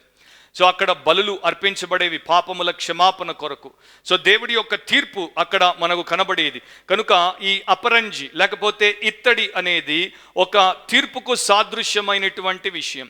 అండ్ ఇది అగ్నిలో కాల్చబడినటువంటిది, కొలిమిలో పుటము వేయబడినటువంటిది. అంటే దాంట్లో ఏ రకమైనటువంటి కల్మషము లేకుండా శుద్ధి చేయబడినటువంటిది, ఇంకా గంభీరమైనటువంటిది, ఇంకా గట్టిగా చేయబడినటువంటిది. సో ఇక్కడ ఏం చెప్తున్నాడు? తండ్రి, కుమార, పరిశుద్ధాత్మ అనేటువంటి త్రియేక దేవుడు పరిశుద్ధ పరిశుద్ధ పరిశుద్ధ పరిశుద్ధ పరిశుద్ధ పరిశుద్ధ పరిశుద్ధ పరిశుద్ధ పరిశుద్ధ 9 సార్లు పరిశుద్ధ పరిశుద్ధ పరిశుద్ధ అని పొగడబడే దేవుడు పాపానికి, పాపులకు వ్యతిరేకంగా తీర్పు తీర్చే విషయంలో ఎన్నటికీ రాజీ పడడు. అండ్ ఆయన యొక్క కాళ్ళు వాటిని తొక్కుతాయి. అండ్ ఈ ఇత్తడి చాలా బలమైనది. 107వ కీర్తన 16వ వచనం మీరు రాసుకొని తర్వాత చదువుకోండి. ఎక్కువ కాలం నిలబడుతుంది, బలమైనది. సో దాంట్లో మనకు గాడ్స్ జడ్జ్మెంట్ యొక్క స్ట్రెంగ్త్, ఫర్మ్నెస్ కనబడుతున్నాయి. ఎంత బలంగా, ఎంత ఖచ్చితంగా దేవుని యొక్క తీర్పు ఉంటుందో. ఒకప్పుడు ఇవే పాదాలు, లోకంలో ఆయన ఉన్నప్పుడు ఇవే పాదాలు మరి యెరూషలేము వీధుల గుండా, ఆ యొక్క దుమ్ముగొట్టినటువంటి వీధుల గుండా నడిచాయి కనికరపు కార్యములు చేయడానికి. ఆ తరువాత ఇవే పాదాలు ఆయన మరి ఇంకా ప్రయాణాన్ని పెంచుకొని సమరయ మార్గం గుండా వెళ్లాల్సి వచ్చి అక్కడ ఒక పాపాత్మురాలికి ఆయన రక్షణ భాగ్యాన్ని ఇవ్వడానికి కారణమయ్యాయి. ఇవే పాదాలను ఒక పాపాత్మురాలు తన కన్నీళ్లతో కడిగి శుద్ధి చేసింది. అండ్ ఇవే పాదాలు ఆ శిలువ మీద మేకులతో కొట్టబడ్డాయి, చీల్చబడ్డాయి. సో ఆ పాదాలు ఇప్పుడు అక్కడ నుండి జడ్జిమెంట్ స్థాయికి వచ్చేసాయి. షోయింగ్ మర్సీ నుండి షోయింగ్ జడ్జిమెంట్ దగ్గరికి వచ్చేసాయి. దాన్ని మీరు చూస్తారు 15లోనే ఆయన కంఠస్వరము విస్తార జల ప్రవాహముల ధ్వని వలె ఉండెను. సో ఆయన వాయిస్ గురించి ఈ యొక్క యోహాను మాట్లాడుతున్నాడు. దాని గురించి ఒక్క మాట చెప్తాను. సంఘంలో యేసుక్రీస్తు యొక్క స్వరము తప్ప మరొక స్వరము వినబడకూడదు. అండ్ దేవుని స్వరాన్నే దేవుని గొర్రెలు వింటాయని ప్రభు చెప్పాడు. సో ఆయన స్వరము ఆయన గొర్రెలు వినాలి. ఆయన స్వరం తప్ప మరొక స్వరము సంఘంలో వినబడకూడదు. అండ్ ఈరోజున చర్చెస్లో ఆయన స్వరమే వినబడట్లేదు. అనేకుల స్వరాలు అండ్ చాలా రకాలైనటువంటి అపవిత్రమైన, మోసకరమైన స్వరాలు వినబడుతున్నాయి. దేవుడి స్వరం గురించి కీర్తన 29:3-4 వచనాల్లో ఈ రకంగా రాయబడింది. Psalm 29:3-4 యెహోవా స్వరము జలముల మీద వినబడుచున్నది, మహిమగల దేవుడు ఉరుము వలె గర్జించుచున్నాడు, మహాజలముల మీద యెహోవా సంచరించుచున్నాడు. యెహోవా స్వరము బలమైనది, యెహోవా స్వరము ప్రభావము గలది. యెహోవా స్వరము దేవదారు వృక్షములను విరుచును, యెహోవా లెబానోను దేవదారు వృక్షములను ముక్కలుగా విరుచును. సో దేవుని యొక్క స్వరము బలమైనది, ప్రభావము గలది, జీవముతో కూడుకున్నది. అండ్ అది ఎంతో గంభీరమైనటువంటిది. మీరు యోహాను ఆ స్వరాన్ని విన్నప్పుడు వెనకాలే ఆ యొక్క ఎజియన్ సముద్రము దాని యొక్క ఘోష కూడా వినుంటాడు. సో సముద్రపు అలల ఘోషను విని విని విని ఈ యొక్క స్వరము కూడా ఆయనకి ఏ రకంగా వినబడి ఉంటుందో దాని గురించి మీరు గ్రహించి ఉండొచ్చు. మనుషులు సముద్రాల దగ్గర బాగా పెద్ద అలలొచ్చి, పెద్ద శబ్దంతో అలలొచ్చి కొట్టిపోతున్నప్పుడు మాట్లాడుతుంటే వారి స్వరాలు కొట్టివేయబడతాయి. ఎందుకంటే అల స్వరము డామినేట్ చేస్తుంది. మీరు ఒక జలపాతం దగ్గరికి వెళ్ళి నిలబడి మాట్లాడండి. మీరు షికార్కి వెళ్ళినప్పుడు వాటర్ ఫాల్ దగ్గరికి వెళ్ళి మీరు మాట్లాడుతుంటే వాటర్ ఫాల్ దగ్గరుండి మీరు మాట్లాడితే మీ మాట మీకు వినబడదు. ఎందుకంటే వాటర్ ఫాల్ యొక్క సౌండ్ డామినేట్ చేస్తుంది. సో చర్చ్లో the one and only dominating voice must be Christ's voice. ఆయన స్వరాన్నే వినాలి. ఆయన గొర్రెలు ఆయన స్వరాన్నే వింటాయి. అది దేవుడి యొక్క ఉద్దేశం. 16వ వచనాన్ని చూడండి, ముందుకెళ్ళిపోదాం. ఆయన తన కుడి చేత 7 నక్షత్రములు పట్టుకొని ఉండెను. ఆ 7 నక్షత్రములు ఏంటో 20వ వచనంలో నేను చెప్తాను. ఆయన నోటి నుండి 2 అంచులు గల వాడి అయిన ఖడ్గం ఒకటి బయలు వెడలుచుండెను.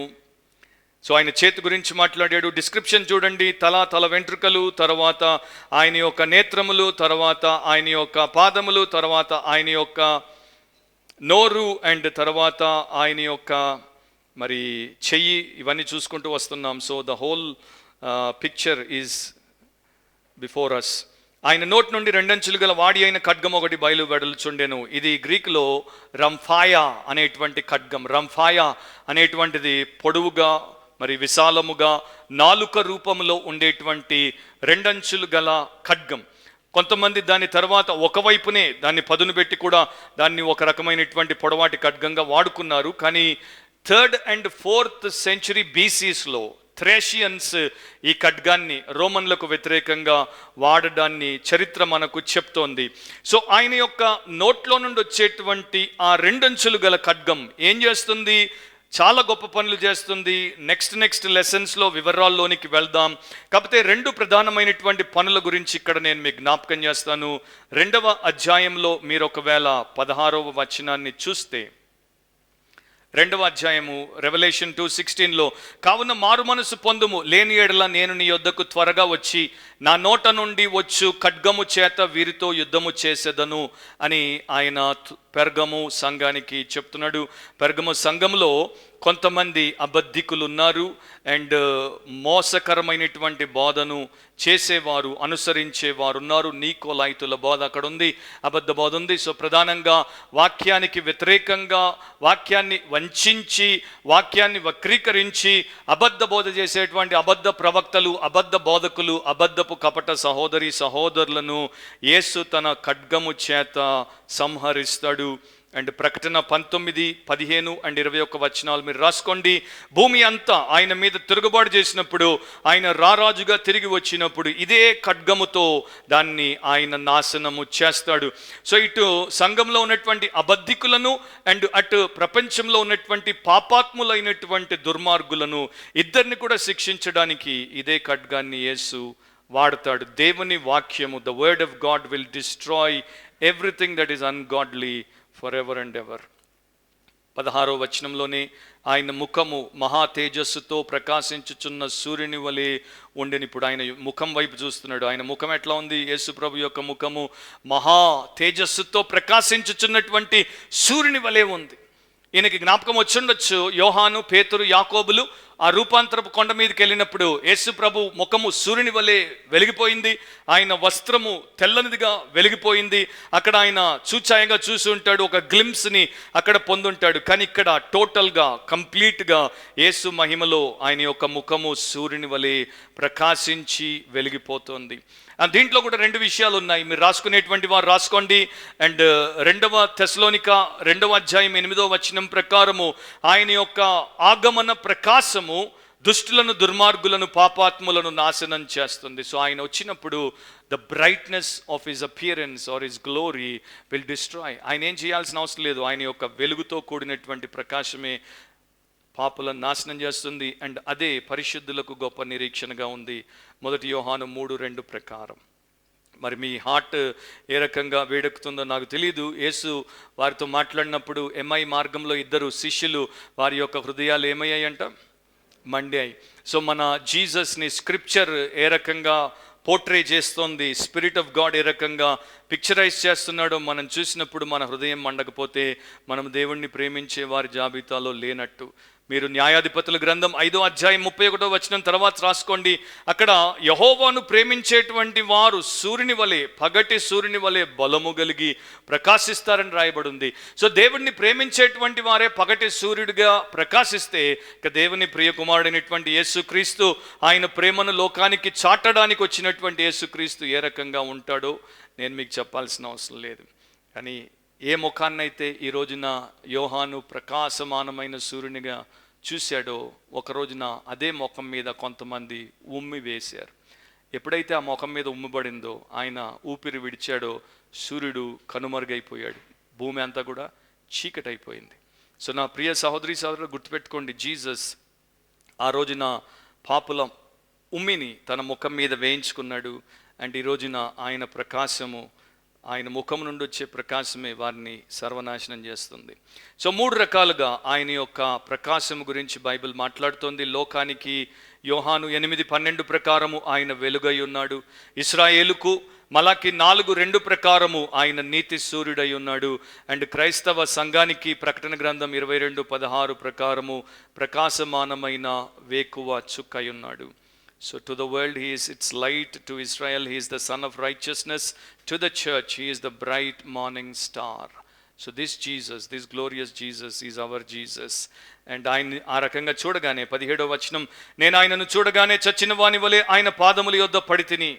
యోహాను, ప్రియమైనటువంటి యోహాను, అపోస్తలులైనటువంటి యోహాను, అందరికన్నా ఎక్కువ కాలం బ్రతికినటువంటి యోహాను, ఘోరమైనటువంటి పరిస్థితిలో చావకుండా క్రీస్తు ప్రభు చేత కాపాడబడినటువంటి యోహానును వారు యాక్చువల్గా కాగే నూనెలో వేశారు. అయినా కూడా దేవుడు ఆయన్ని బ్రతికించి ఆయనకి ఏమి కాకుండా కాపాడాడు. కారణం ఏంటంటే ఆయనకి ప్రకటన గ్రంథం ప్రత్యక్షంగా ఇవ్వాలి, అది ప్రపంచానికి రావాలి. కనుక ఇన్ని ఆధిక్యతలు కలిగినటువంటి యోహాను యేసు లోకంలో ఉన్నప్పుడు ఎవ్వరు ధైర్యం చేయలేదు, కానీ యోహాను ఒక్కడే ధైర్యం చేసి యేసు ప్రభు యొక్క రొమ్మున తల ఆంచగలిగాడు. The one and only person who ever leaned upon the bosom of Jesus was John. ఆ జాన్ ఇప్పుడు యేసుని రకంగా మహిమలో చూడగానే చచ్చిన వాని వలె, చచ్చిపోలేదు కానీ చచ్చిన వాని వలె ఆయన పాదముల యొద్ద పడితిని అని అంటాడు. 1989లో మరి అక్టోబర్ మాసము తారీఖు నాకు గుర్తులేదు, నా గదిలోనికి యేసు ప్రభు నడిచొచ్చాడు. నడిచొచ్చినప్పుడు ఒక పెద్ద వెలుగు వచ్చింది. ఉదయం 4 గంటల సమయం ఆయన నన్ను తట్టి లేపాడు. ఇది కల కాదు, దర్శనం కాదు, ఇది లిటరల్గా జరిగింది. ఉపేందర్ లేచి బైబిల్ చదువు, సత్యం తెలుసుకుంటామని చెప్పాడు. ఆయన యొక్క ఈ భాగం నుండి పై భాగం నేను చూడలేకపోయాను. కోటి సూర్యులంతా ప్రకాశమానంగా ఉండింది. స్వరం ఖచ్చితంగా స్పష్టంగా విన్నాను. మనిషి తట్టి లేపడం స్పష్టంగా ఫీల్ అయ్యాను. అరగంట సేపు నేను అపస్మారక స్థితి, అంటే నాకేమవుతుందో తెలియని స్థితిలో ఉన్నాను. తర్వాత ఆయన వెళ్ళిపోయాడు. ఇది 1989 అక్టోబర్లో జరిగింది. డిసెంబర్ 1989 మా ఇంటికి ఒక బంధువు వచ్చింది. ఆమెకు నేను దీని గురించి చెప్పినప్పుడు వెంటనే ఆమె ఫస్ట్ టైం నా జీవితంలో ప్రకటన గ్రంథం 1వ అధ్యాయాన్ని తిప్పి 13వ వచనం నుండి ఈ యొక్క 17వ వచనం వరకు నాకు చూపించింది, చదివింది. అండ్ ఆ రోజు చెప్పింది, నేను యేసు దర్శించాడు. నేను ఇంకా అప్పుడు రక్షించబడలేదు. ఆ టైంలో నేను ఒక విగ్రహారాధకుడిగా ఉన్నాను, దేవుణ్ణి ఎరగని అపవిత్రమైన పాపిగా ఉన్నాను. కానీ అప్పుడు ఈ రకంగా దేవుడు నన్ను దర్శించాడు. తర్వాత ఏప్రిల్ 13, 1990 గుడ్ ఫ్రైడేలో దేవుడు నన్ను నా పాపమును బట్టి ఒప్పింపజేసి రక్షించాడు. సో ఇది నా లైఫ్కి కూడా చాలా దగ్గర సంబంధం ఉన్నటువంటి ఒక సన్నివేశము, ప్రభు యొక్క స్వరూప దర్శనం. సో యోహాను చచ్చిన వాని వలె పడిపోతే యేసేం చేస్తున్నాడు, ఆయన తన కుడి చేతిని నా మీద ఉంచి నాతో ఇట్లా నేను. సో యేసు ప్రభు వెంటనే తన కుడి చేతిని యోహాను మీద పెట్టాడు. అండ్ అతడితో మాట్లాడుతున్నాడు, భయపడొద్దు అని యోహానుకు హామీనిచ్చాడు. ఆయన కుడి చెయ్యి చాలా గంభీరమైనటువంటి చెయ్యి. బైబిల్లో మీరు దేవుడి యొక్క కుడి చేతిని చూస్తే అదే ఆయన యొక్క దక్షిణ హస్తము, బలమైన హస్తము, ఉన్నతమైనటువంటి హస్తము, ప్రచండమైనటువంటి కార్యములను చేసేటువంటి హస్తము అని బైబిల్ చెప్తోంది. ఇదే చెయ్యి లోకంలో ఉన్నప్పుడు ఎవ్వడూ ముట్టనటువంటి కుష్టువాడిని ముట్టింది. ఇదే చెయ్యి గుడ్డివారిని ముట్టి వారికి కనులనిచ్చింది. ఇదే చెయ్యి 1000 మంది కోసం రొట్టెను విరిచి వారు కడుపార తినడానికి పంచింది. అండ్ ఇదే చెయ్యి అనేకులకు మేలు చేసింది. అండ్ ఈ రోజున ఇదే చెయ్యి యోహానును తాకి యోహానుతో అంటోంది, యోహాను లే. పేతురుకు కూడా ఇదే చెయ్యి ఇచ్చాడు కదా. ఆయన నీటిలో మునిగిపోతున్నప్పుడు భయపడినప్పుడు అల్ప విశ్వాసి అన్నాడు, కానీ చెయ్యినిచ్చాడు, పేతుర్ని పైకి లేపాడు. అండ్ యోహానును బలపరిచి భయపడొద్దు అని పైకి లేపుతున్నాడు. సో మన లైఫ్లో కూడా చాలాసార్లు ఇలాంటి కండిషన్స్లో, ఇలాంటి సిచ్యువేషన్స్లో మనం ఉన్నప్పుడు మనకు కావలసినటువంటి ఆశ్రయము, ఆసరా ఈ చెయ్యే, ఈ యేసే. ఈయన ఒక్కడే చెయ్యి, తెలుగులో అంటారు చూడండి, చెయ్యి ఇచ్చాడు. తెలుగులో ఏంటి చెయ్యి ఇచ్చాడు అంటే అర్థం ఏంటి? నెగటివ్ కొనటేషన్ కదా. చెయ్యి ఇచ్చాడు అంటే మోసం చేశాడు. ఈయన ఒక్కడే చెయ్యిస్తాడు, మోసము చెయ్యడు, మేలు చేస్తాడు. సో చాలామంది చేతుల పార్టీలు వచ్చైపోయాయి. సో జీసస్ ఇతన్ని బలపరుస్తున్నాడు. అండ్ బలపరుస్తున్నప్పుడు అతనికి చెప్పినటువంటి మాటలు చూడండి. 18వ వచనం నుండి ఇక్కడ నుండి ఇక 2వ భాగంలోనికి మనం వెళ్ళిపోతాము. 2వ భాగం ఏంటంటే జీసస్ డిక్లరేషన్, యేసు యొక్క ప్రకటన. యేసు వివరణ తర్వాత యేసు యొక్క ప్రకటన. ఆయన ఏమంటున్నాడు, నేను మొదటివాడును కడపటివాడును జీవించువాడును, మృతులనైతిని గాని ఇదిగో యుగ యుగములు సజీవుడినై ఉన్నాను. సో ఇది 3 సార్లు యెషయా గ్రంథంలో, మీరు తర్వాత రాసుకునేవారు రాసుకోండి, 41వ అధ్యాయం 4వ వచనంలో, 44:6లో, 48:12లో యెహోవా దేవుడికి సంబంధించి రాయబడినటువంటి మాటలు, నేనే మొదటి వాడను, నేనే కడపటి వాడను. దీని గురించి 900 సంవత్సరాల క్రితం ఓ భక్తుడి రకంగా రాశాడు, నేనే మొదటి వాడను, నేనే కడపటి వాడను అంటే అర్థము నేనే సృజించిన వాడను అండ్ నేనే రేపు తీర్పు తీర్చువాడను. నేనే మొదట ఉన్నాను, నాకు మునుపు ఏది సృజించబడలేదు, నేనే చివర్లో ఉంటాను, నా తర్వాత ఏది ఉండదు. అండ్ ప్రతిదీ నా నుండే ప్రారంభమైంది, ప్రతిదీ నాతోనే ముగిసిపోతుంది. కనుక నేనే అన్నింటికీ ఆది అంతమునై ఉన్నాను, సర్వమునై ఉన్నాను. సో ఆ మాటలు యోహానుకు వినబడగానే యోహాను గొప్ప ధైర్యముతో ఆయన లేచి ఉండాలి. అండ్ ఒక్కొక్క మాట నేను చెప్పుకుంటూ వితౌట్ ఎక్స్ప్లెనేషన్ ముగించేస్తాను. మొదటి వాడను, కడపటి వాడను అని జీవించు వాడను అని అంటాడు. సో ఇక్కడ టైంకి సంబంధించి ఆయనే మొదటివాడు, ఆయనే కడపటివాడు, అంటే is the beginning, is the end. So time అంతటికి ఆయనే రాజు, ఆయనే సార్వభౌముడు. కనుక యోహాను సమయమును గూర్చి భయపడాల్సిన అవసరం లేదు. రెండవది, ఆయనే జీవమై ఉన్నాడు, జీవించువాడను అన్నాడు. కనుక జీవితము తీసుకుని వచ్చేటువంటి సవాళ్ళు, శోధనలు లేక భయాలు, చింతలకు యోహాను భయపడాల్సిన అవసరం లేదు. ఎందుకంటే ఆయన నిరంతరము జీవించువాడు. నేను మరణించి మరలా మృతుడినైతిని కానీ ఇదిగో యుగ యుగములు సజీవుడినై ఉన్నాను అంటున్నాడు. సో నేను చనిపోయాను, నీకోసం నేను చనిపోయాను, నీ చావుని నేను చనిపోయాను, కనుక నీవు భయపడాల్సిన అవసరం లేదు. యోహాను మరణానికి ఒకవేళ భయపడ్డాడేమో మనకు తెలియదు, కానీ అది కూడా అవసరం లేదని చెప్పాడు. దాంతోపాటు మరణం యొక్క, పాతాళ లోకం యొక్క తాళపు చెవులు నా స్వాధీనంలో ఉన్నాయి, కొన్ని నేను నీకుండి నేను నీకు అభయం ఇస్తే ఇక నీవు దేనికి భయపడాల్సిన అవసరం లేదు అని ప్రభు ఇక్కడ సంపూర్ణమైనటువంటి నిశ్చయతను యోహానుకు ఇచ్చేసాడు. సో నా ప్రియ సహోదరి సహోదరులారా, ఒకప్పుడు ఆయన చనిపోవాల్సి వచ్చింది బలియాగముగా, కానీ ఇప్పుడు ఆయన చనిపోవాల్సిన అవసరం లేదు. ఇప్పుడు మనం చనిపోకుండా బలాఢ్యుడిగా మనకు కావాల్సిన మేలు చేస్తాడు. ఎవరు ఎప్పుడు ఏ రకంగా చనిపోవాలో నిర్ణయించేది ఆయనే. 2 నిమిషాల్లో ఆ మాట నేను చెప్తాను, కానీ ఒక సంఘటన, నిజంగా జరిగిన సంఘటనను చెప్పనివ్వండి. మార్చి 8, 2009వ సంవత్సరం, కరెక్ట్గా 12 సంవత్సరాల క్రితము మరి ఒక చర్చ్లో ఆరాధన జరుగుతోంది. పాస్టర్ ఫ్రెడ్ వింటర్స్ మెసేజ్ ఇస్తున్నాడు. సడన్గా ఒక దుండగుడు వచ్చాడు, ఆయన్ని పుల్పిట్లోనే టప్ టప్ టప్ అని కాల్ చేశాడు. ఆయన కుప్పకూలిపోయి చచ్చిపోయాడు. వాడిని అరెస్ట్ చేశారు. ఆయన భార్య పేరు సిండీ వింటర్స్. ఆమె వారం తర్వాత అతడిని క్షమించింది, అతడిని విడుదల చేయమని ప్రెస్ ద్వారా ఆ ప్రభుత్వాన్ని, పోలీసు వారిని కోరింది. అందరికీ ఆశ్చర్యం.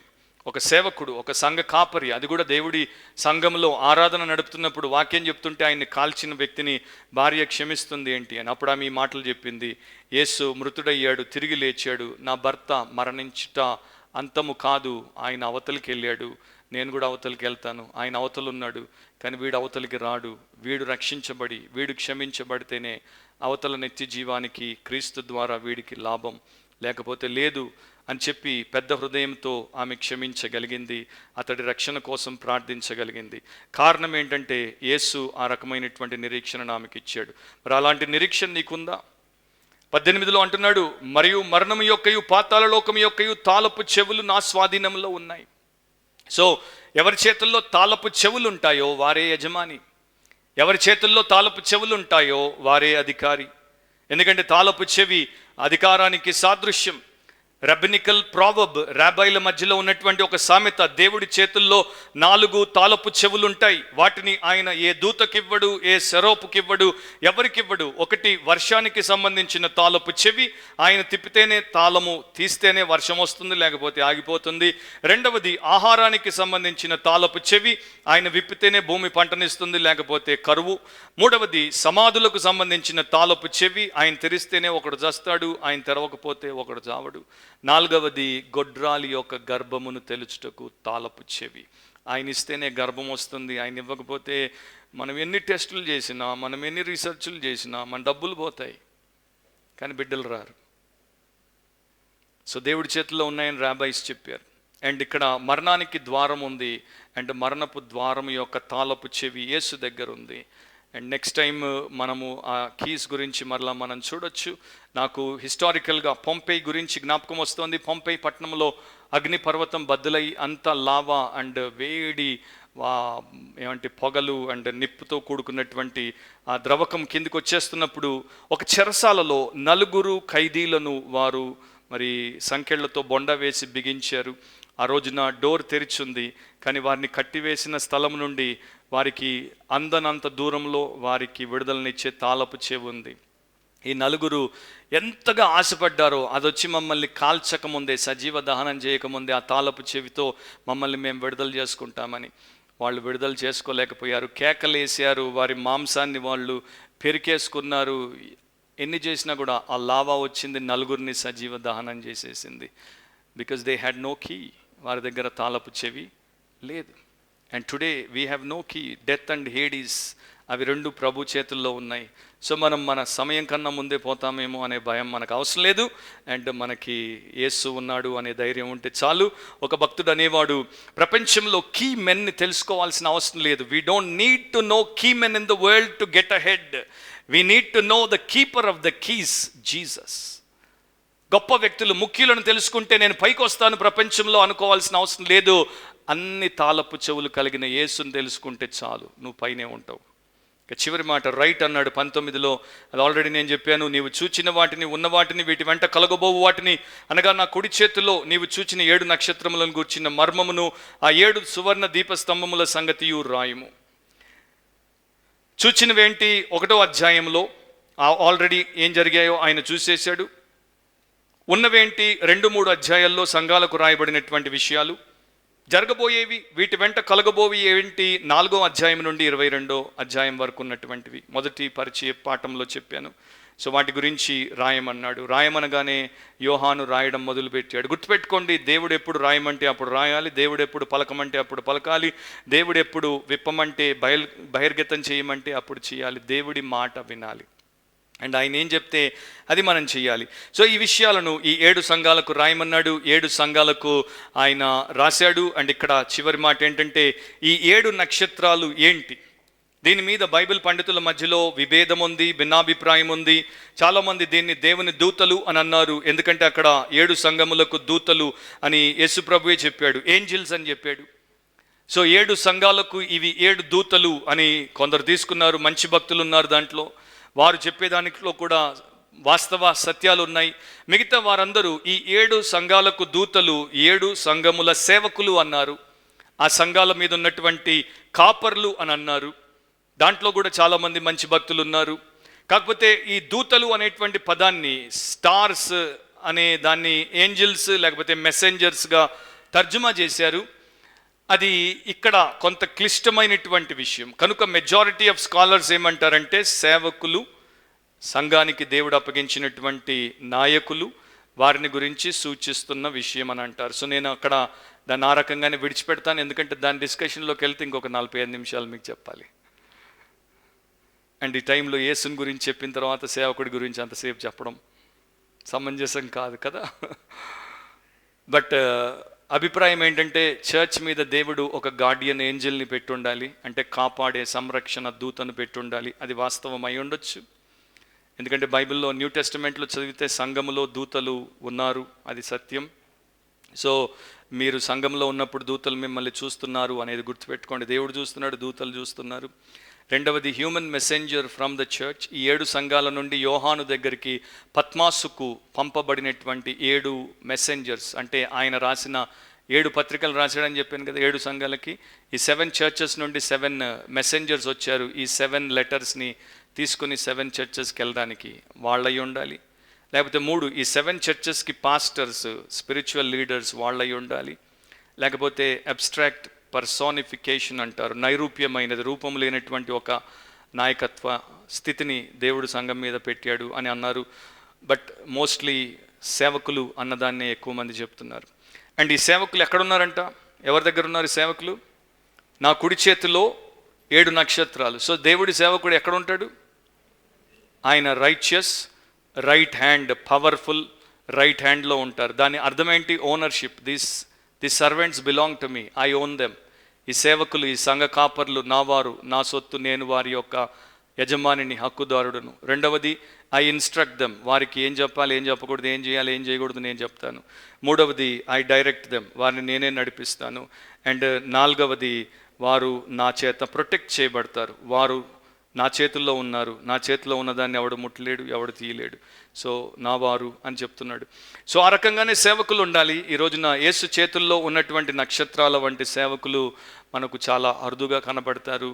అండ్ సొంతంగా వెళ్ళిపోయినటువంటి వారే ఎక్కువ. సో నా ప్రియమైనటువంటి సహోదరి సహోదరులారా, యేసు యొక్క అద్భుతమైనటువంటి దర్శనం, మహిమ దర్శనాన్ని ఇక్కడ ఈ యొక్క అధ్యాయంలో మనం చూస్తున్నాం. ఆ 7 దీపస్తంభాలు, 7 సంఘాలు, అవి వచ్చే పాఠముల్లో మనము చూసుకుంటూ వెళ్ళిపోదాం సిరీస్లో. మీరు ప్రతి సంఘానికి రాసినప్పుడు స్టార్టింగ్లో అంటాడు, ఎఫెస్సులో ఉన్న సంఘపు దూతకు ఇలాగూ రాయము. సో ప్రతి చోట పెర్గములో ఉన్న సంఘపు దూతకు ఇలాగూ రాయము, సార్దిస్లో ఉన్న సంఘపు దూతకు ఇలాగూ రాయము. అంటే ఆ సంఘపు పరిస్థితిని ఆ దేవుడి సేవకుడికి దేవుడు చెప్తున్నాడు. వారిలో ఏం మార్పులు చేర్పులు చేయాలో ఆదేశాలు ఇస్తున్నాడు. వాటిని మనము చూసుకుంటూ పోదాం. యుగాండా అనేటువంటి ఒక దేశంలో కొంతమంది కిరాతకులు పరిపాలన చేస్తున్నప్పుడు మీకు గుర్తే ఉండొచ్చు, ఈదీ అమీన్ అనేటువంటి ఒక దుష్టుడు తన దేశ ప్రజలను క్యానిబల్గా పీక్కు తినేవాడు, అమ్మాయిలను రేప్ చేసేవాడు. అలాంటి టైంలో ఒక బ్రిటిష్ మిషనరీ సొసైటీ వారు యుగాండాలో వారి కాంగ్రిగేషన్స్ని ధైర్యపరచడానికి వారికి టెలిగ్రామ్ పంపారు. మీలో చాలామంది చంపబడ్డారు, చాలామంది జైళ్ళ పాలయ్యారు, చాలామందిని వారు రేప్ చేశారు, సంఘము చిన్నాభిన్నం అయిపోతుంది. ఈ సమయంలో మీ యొక్క బిషప్ని కూడా వారు హతసాక్షిగా చంపేశారు. మేము మీకు ఏం పంపించాలి, ఏ రకంగా మీతో నిలబడి సపోర్ట్ చేయాలి, ఏ రకంగా మీకు ధైర్యాన్ని ఇవ్వాలి, ప్రోత్సాహాన్ని ఇవ్వాలి అంటే యుగాండాలో ఈ యొక్క శ్రమల్లో ఉన్నటువంటి వారు ఎప్పుడు చంపబడతారో, ఏ రకంగా చంపబడతారో తెలుపబడినటువంటి ఆ క్రైస్తవులు ఏం రాశారో తెలుసా? మళ్ళా టెలిగ్రామ్లో, మాకు ఆహారం వద్దు, మాకు మందు వద్దు, మాకు 250 మంది పాస్టర్లను పంపండి. We don't want food, we don't want medicine. మాకు 250 పాస్టర్స్ని పంపండి. మేము మా ప్రజలు చంపబడుతున్నప్పుడు మా కళ్ళ ముందు మా పాస్టర్లు ఉంటే మాకు ధైర్యం. అర్థమైందా పాస్టర్ యొక్క పాత్ర ఏంటో? మా పాస్టర్ ఉంటే మాకు ధైర్యం. ఎందుకంటే God's leader will lead us in the right way. దేవుడి నాయకుడు దేవుడి మార్గంలో మమ్మల్ని నడిపిస్తాడు. So great people Ugandans, pray for that country. తలంచండి, కళ్ళు మూసుకోండి, ప్రార్థనలో ఏకీభవించండి. రక్షణ పొందని వారు, నా ప్రియ సహోదరి సహోదరుడా, స్నేహితుడా, నీవు యేసును ఆయన యొక్క మహిమలో ఈ రోజున చూసి విని ఉంటే, ఆయనతో నీవు ఇంకా విభేదించకుండా, ఆయన్ని వ్యతిరేకించకుండా నీ పాపం ఒప్పుకో, పశ్చాత్తాపపడు, ఆయన పాదాలు పట్టుకో, క్షమించబడతావు. ఈరోజు ఆయన పాదాలు పట్టుకుంటే అపరంజిలాగా కొలిమిలో పుటం వేయబడి మెరియుచున్న ఆయన పాదాలు పట్టుకుంటే క్షమించబడతావు, కనికరం పొందుతావు, నిత్య జీవానికి వారసుడు అవుతావు. పట్టుకోకపోతే అవే పాదాలు నిన్ను అనగదొక్కుతాయి, నిత్య నాశనానికి తీర్పు తీర్చి పంపిస్తాయి. సో యేసు కనికరము గల చూపులకు ఈ రోజున నీవు కృప అందే స్థితిలో ఉన్నావు. రేపు అగ్ని నేత్రాలతో ఆయన తీర్పు తీర్చినప్పుడు నిలబడలేవు, భూమి ఆకాశాలే నిలబడలేవు. అంతా వంగిపోయినటువంటి 90 ఏళ్లపై ఉన్నటువంటి వృద్ధుడు, కుటుంబం లేదు, సంఘం లేదు, ఆయన వారు లేదు, రాళ్ళు కొడుతూ కూడా దేవుడి సేవ చేసినప్పుడు మరి నీవెందుకు బతుకుతున్నావు? నీవు దేవుడి కోసం ఏం చేస్తున్నావు? నీ ద్వారా, నీ జీవితం ద్వారా ఆయన రాజ్యం కోసం ఏదైనా కాంట్రిబ్యూట్ చేస్తున్నావు? ఆలోచించు క్రైస్తవుడా. ప్రేమగల మా తండ్రి, మీ యొక్క వాక్యమును మేము ధ్యానించుటకు మాకున్న ఆటంకాలు, మాకున్న ఇబ్బందుల మధ్యలోనే ధ్యానించుటకు మీరు మాకు దయచేసిన కృపను బట్టి మీ కృతజ్ఞత స్తోత్రాలు చెల్లిస్తున్నాను. మేము పాపులము, అధములము, మమ్మను కనికరించి క్షమించి మాలాంటి వారిని మీరు ప్రేమించి వెతికి రక్షించి మీ మహిమ దర్శనాన్ని మాకు ఇచ్చినందుకు మీ కృతజ్ఞత స్తోత్రాలు చెల్లిస్తున్నాను. నిన్ను చూసిన తర్వాత లోకములోది ఏది మాకు ఆకర్షణీయంగా ఉండదు, ఏ వ్యక్తి ఆకర్షణీయంగా ఉండదు, ఏ వస్తువు ఆకర్షణీయంగా ఉండదు. కనుక నిన్ను మేము దగ్గర వాటిని చూసి దగ్గర వాటితోనే నశించిపోకుండా దూరపు చూపు కలిగి త్వరలో తిరిగి రాబోయే నిన్ను చూస్తూ నీ కొరకు జీవించుటకు సహాయం చేయండి. మమ్మల్ని, మా సంఘం మధ్యలో మీరుండి మా సంఘమును ఏలుతూ మీ స్వరమే మేము వింటూ నడుచుటకు కృపను చూపించమని, దీవించమని యేసు నామమును అడిగి ప్రార్థిస్తున్నాం తండ్రి. ఆమేన్.